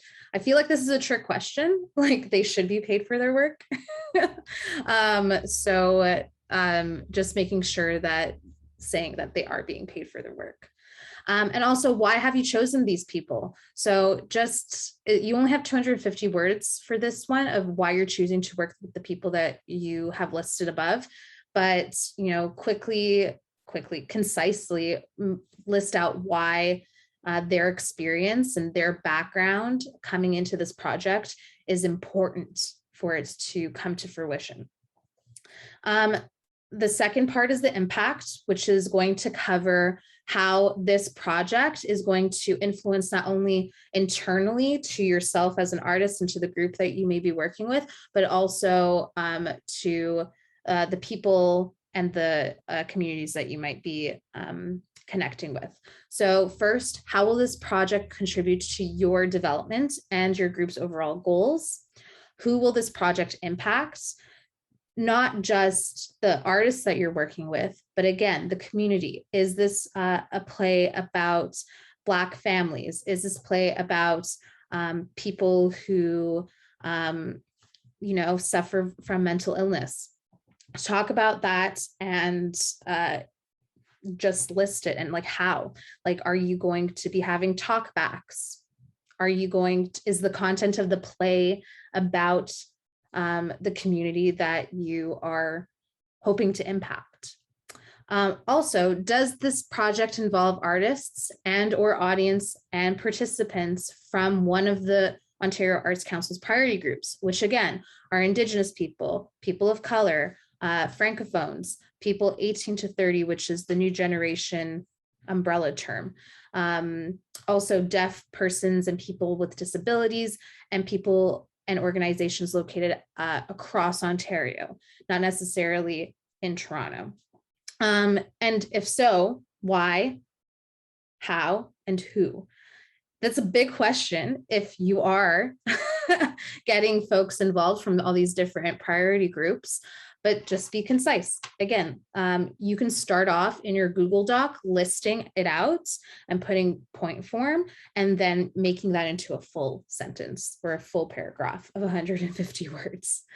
And then lastly, for the impact, do you have any partners, either arts related or non-arts related, on this project? And how will you work with them, and what will they contribute to this project? So if you are working with a consultant who has no experience in theater, but they're bringing in a background to support connecting to different organizations or different audience members, community members, then that is important, and explain what their contribution will be to the fruition of this project. Now, for the viability, which is also known. I just want to jump in for 1 second, Lisa, with regards to the question that you said, it seems like a trick question, like, because people should be paid for their work. Yes. I just want to say that there may be a situation in which someone is donating a service to you. So you could potentially get an in-kind donation of a service. So if your sister or your spouse is like a kick-butt dramaturg, that person may say, oh, of course, I'll do that for you for free, in which case that service would be a donated service, and you could include that in your grant, that $1,000 in donated dramaturgy. So there may be a situation in which someone who is very close to you wants to offer you a service, but you would just include that in lieu of payment, that person has essentially donated that service to the project. Yes, thank you, Tanisha. That's a great point. And yes, and then viability, which again is feasibility, of just explaining what experience you have managing projects and project budgets, or if you're bringing on a person to manage this project like a producer, then tell them about that person and their experience. And this can not only be in like the theater realm. If you have experience project managing and handling budgets outside of theater, that's still an experience, and it's still worthy of talking about in your grant application, and gives you some a support as to why you should get this grant. In the OAC, when you are listing your work plan for this project, it's a fillable table. So you just input the start date and the end date, the project activity, the location, and anybody involved. So if you are going to go to the library archives on December 20th to December 24th, that whole week, that's what you'll put in. You're going to do research at the Toronto Reference Library, and the organization that's involved is obviously the Toronto Library. And if you have a contact person from the Toronto Library who will be helping you with the research, pulling the archives, you can list them there. And then just list out all the other activities. So if you're going into rehearsal, what's the start and end date for that? The project activity is rehearsal. Where are you rehearsing? You're rehearsing at Arts Club in Vancouver. Well, that can't happen in Ontario, so let's do an Ontario space. A factory theater. And then who is involved? You and all the actors, stage managers, all of that. So then after that, you'll be asked to talk about how you will raise money for this project. So this is talking about other sources of revenue that you're going to be getting. And raising money is like donations. So are you going to start a crowdfund campaign, a GoFundMe? Are you going to have a donation drive or some sorts? Talk about, will you be doing that? But also, this question is asking, what will you do if you do not get all the money that you planned on? So this is the contingency part. Will you be able to, do the project with only like 30% of the things, 30% of the money that you were expected to bring in? Could you, or do you have to re-envision it a little bit? Talk about that in this question. And then tell them about your experience generating revenue from previous projects from different sources. So if you have experience fundraising, selling tickets, connecting with sponsors, writing grant applications. If you don't, but you are working with a producer, talk about what their experience is. And also answer the question of how did you determine and estimate expenses, including artist fees? Same kind of question as per the Canada Council of like looking up the equity standards, looking up guidelines for the ADC and Playwrights Guild. So you could list that there. But again, don't put calculations. You'll put that in the budget. And then also, if applicable, provide a list of goods or services being donated to this project. So this is a great place if, there's a dramaturg who is volunteering their time, put that here to explain that. Because for the Ontario Arts Council budget, you don't put in-kind donations in the budget. For the Canada Council, there is a part where you can put in-kind donations. So you just have to be aware of that differentiation as well. And then the last thing for the viability of your application is, what are your plans for publicity and marketing? So talk about how you're going to reach out to audiences and community members to bring them into your workshop or your production. And what is your previous experience in this area? Again, if you're not the one producing or you're not the one marketing the show or project, talk about the producer who is. Okay. If you have any questions about the OAC theater projects grants, Clelia and Lucy, whose email and phone numbers are here, are excellent. They do get swamped. They get swamped during and approaching the deadlines for the grant applications. So get your questions in early, please, please, please. But also don't bombard them if you haven't heard from them in like 3 days. They'll get back to you. All right, we're going to talk about the Toronto Arts Council. I'm just looking at the time, so we're going to go through it fast. The Toronto Arts Council doesn't have all their questions up as the Canada Council and the OAC do. So we'll just quickly go through like what to expect and like how to navigate the site. So I'll start with the projects grants.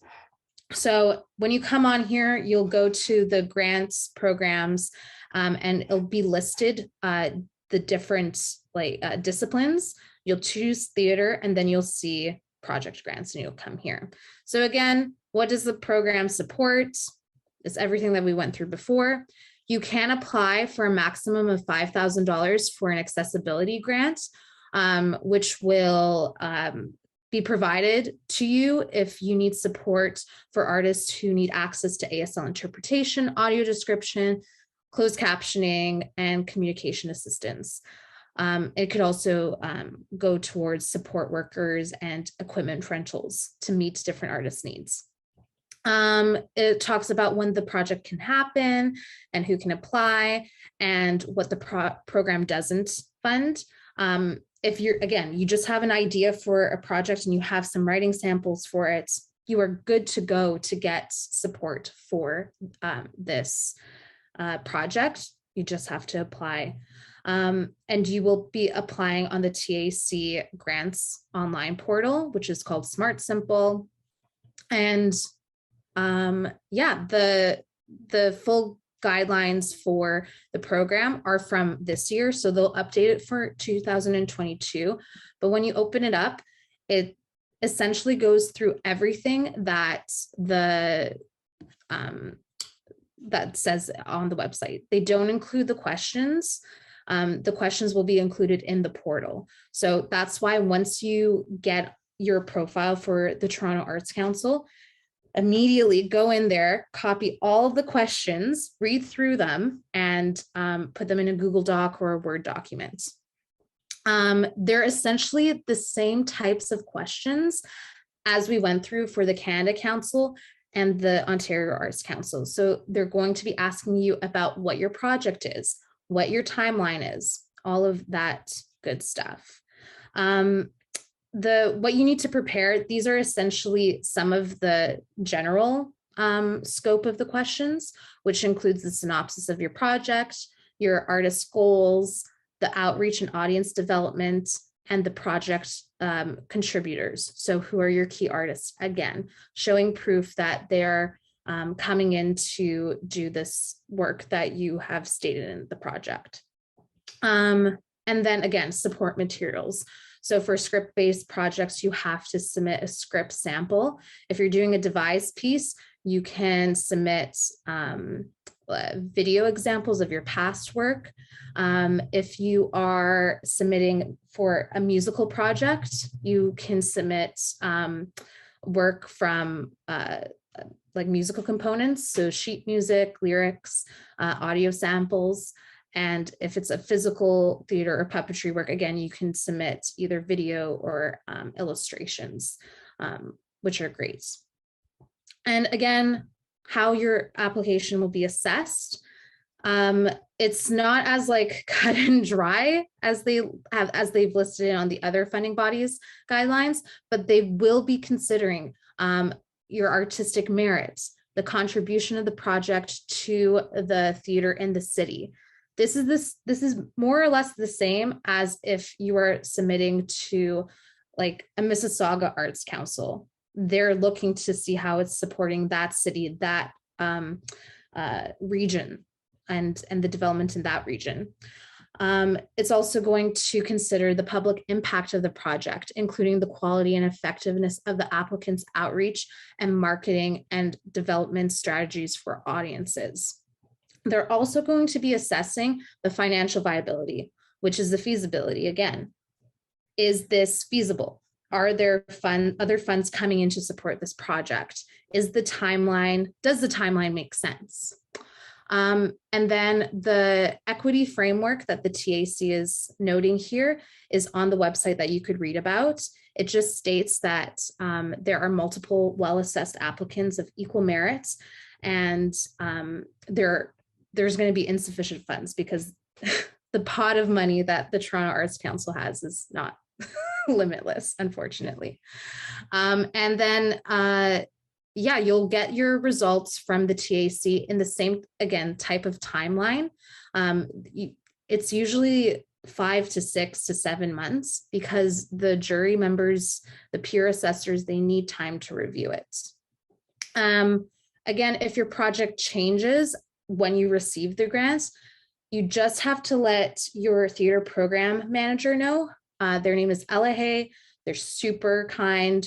We talk to her all the time for our operating grants.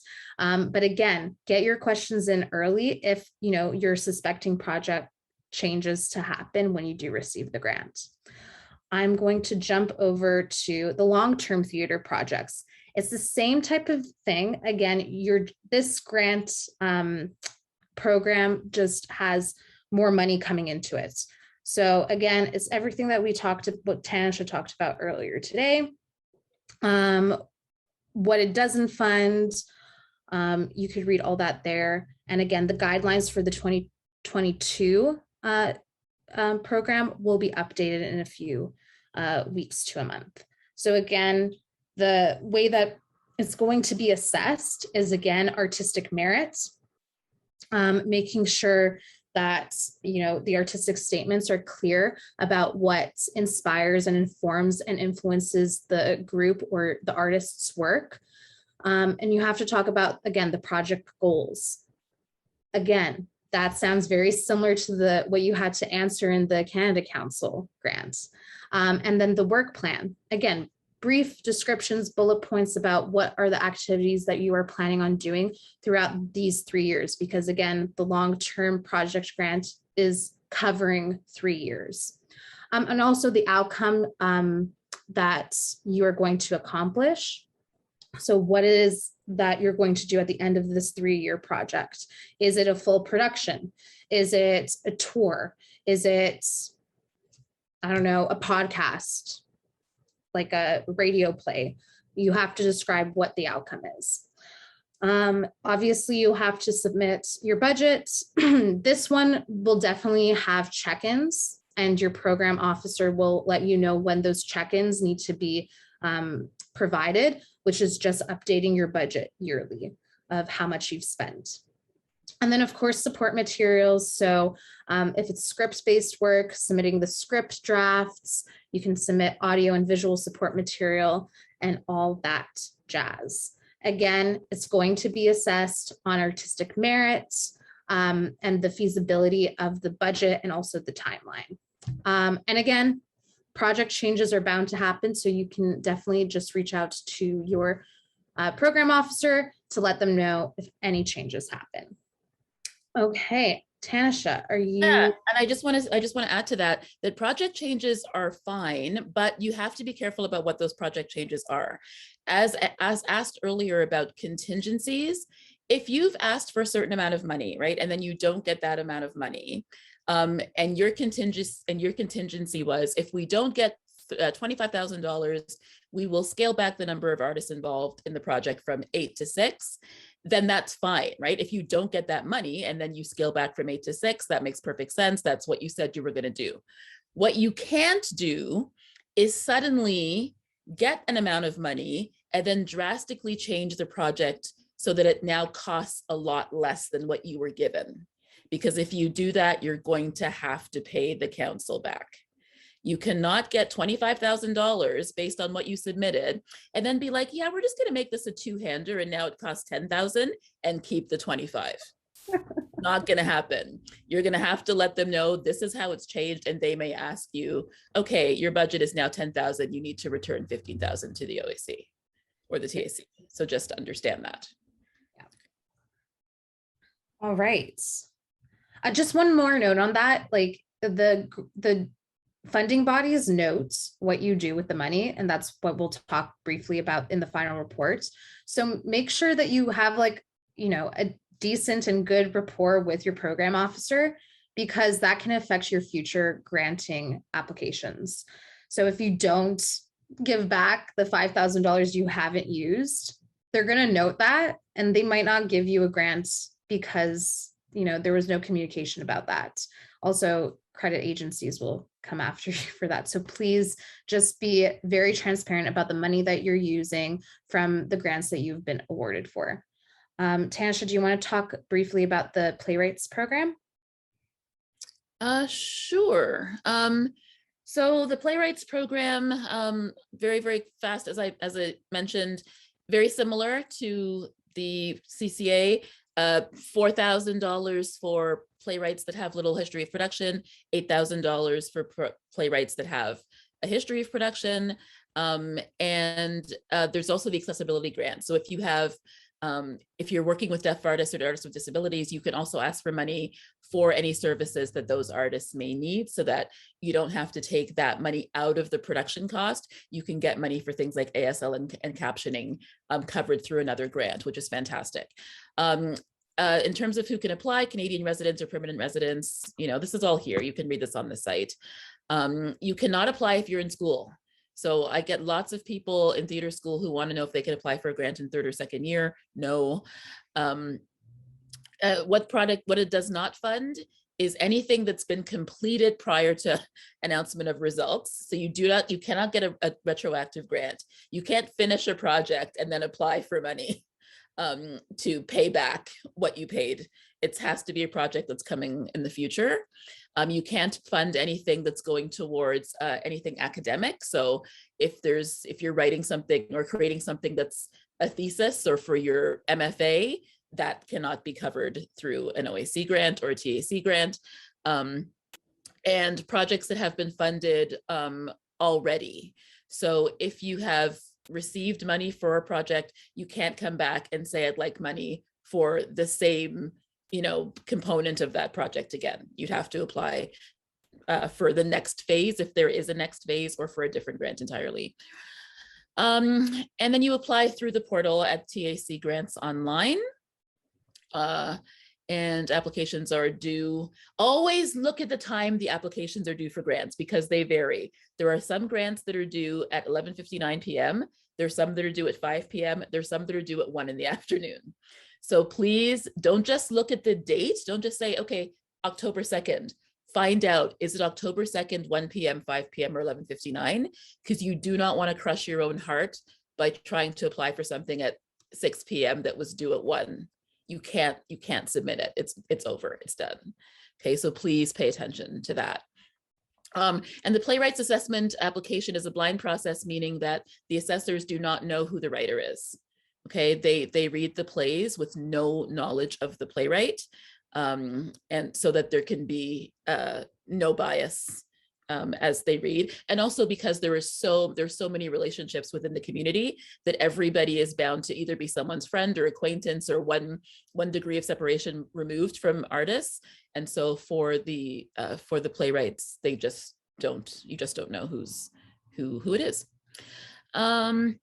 And I think that's all here. Please, what Lisa said about the program officers, Elahe at the TAC and Clelia at the OAC are so lovely and so helpful. Do not have them there as a resource and then not use them. There is no reason to be nervous or embarrassed to call them. They want to see that artists are trying to get it right. They're much more impressed with artists that ask questions than artists that don't ask questions and then submit applications that are inadequate. So please, they're very, very friendly and they will help you as much as they can. And it's their job. And it's their job. Yep. All right. So Tanisha, you can take it away for what you can use for all your applications in terms of getting prepared. So applications, the good thing is that you don't have to reinvent the wheel every time. As you've seen, there is so much that these applications have in common. So artist descriptions, who you are, what you do, what your experience is, that is completely applicable and transferable from application to application. Project descriptions, what the project is, what it's exploring, who's it for, what is the goal. The questions may be asked in slightly different terminology. You may have words like feasibility as opposed to viability, but once you really write a statement about your piece and explain it, you can, with some mild adjustment to maybe word counts, use that description on every grant. Okay, you don't have to start from scratch every time, and that's what's really great. There's a lot of cutting and pasting that you can do. Plans like events, partnerships, ads, the effective ways that you're reaching them, you can put that on every application. And supplementary material, if they're asking you for a script sample, you can use that script sample for all applications. Just make sure that you're keeping track of things like length. So if one person's saying 15 pages and one's saying 10 pages, don't submit 15 to the one that's asking for 10, but you can use that script for every application.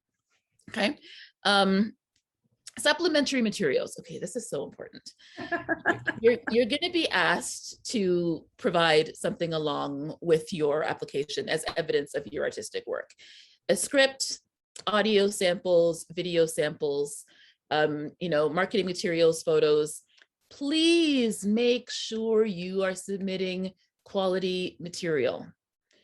I cannot tell you how many times a decently written grant has been undermined by then a horrendous video that is of really poor quality, where we don't understand what's going on. It's not explained. It doesn't seem to naturally link to what's been written.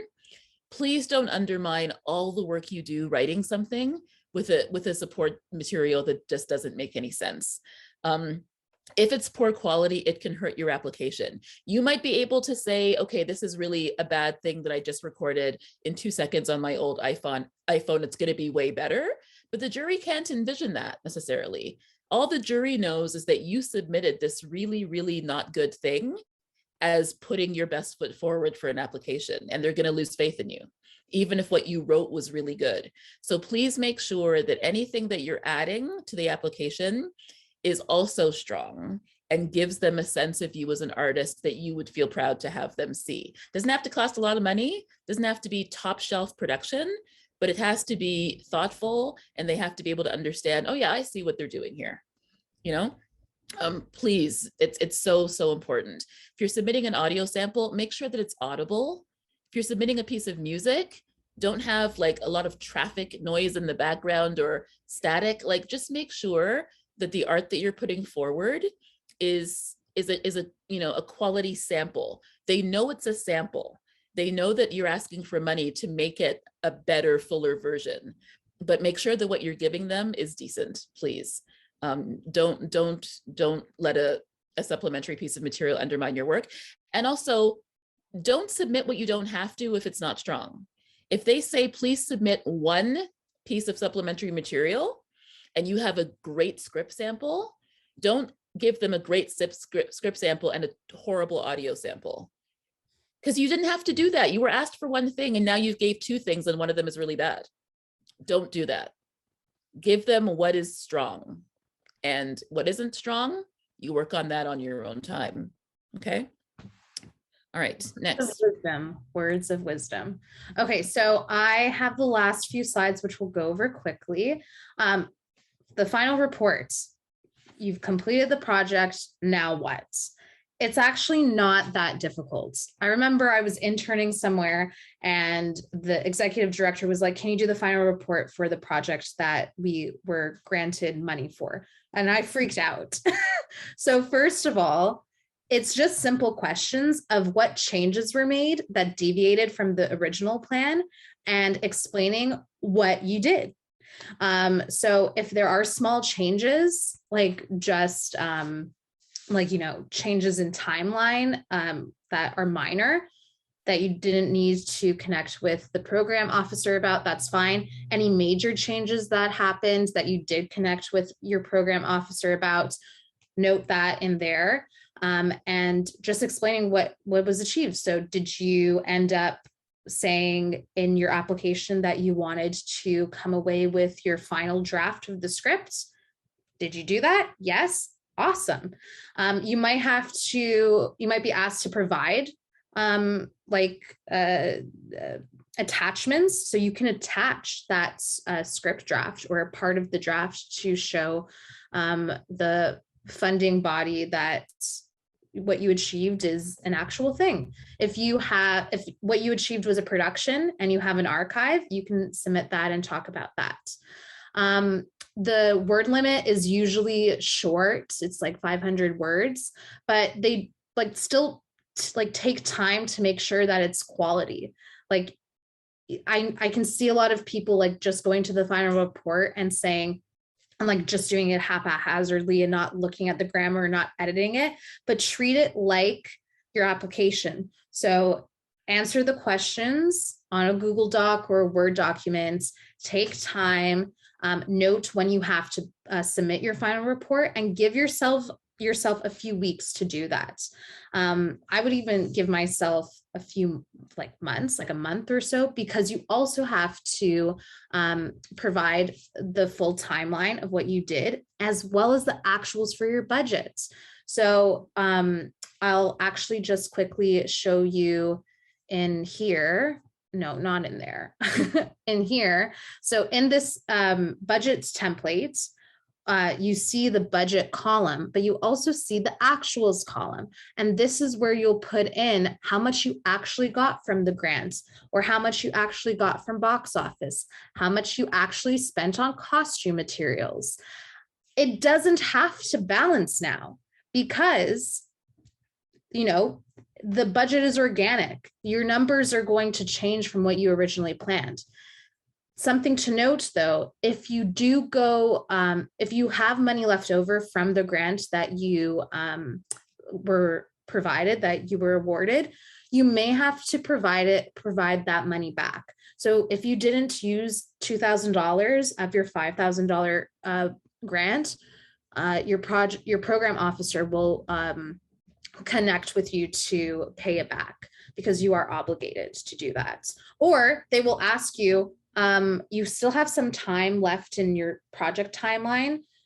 Are you able to use it on other expenses? Are you able to work a little bit more on the project to achieve something more? It'll be a conversation with your program officer. You also may have a deficit, which is going over your budget. So you're spending more than you actually have. And that might mean that you're covering costs from yourself, from your own bank account, which is not fun, but that might be the case. So that's why when you're doing the project and you're starting to make expenses and you're paying people, to always refer back to the budgets. Never just make the budget for the grant and let it slide. Come back to it periodically to make sure that you are staying in line with the numbers so you don't go into debt for your project.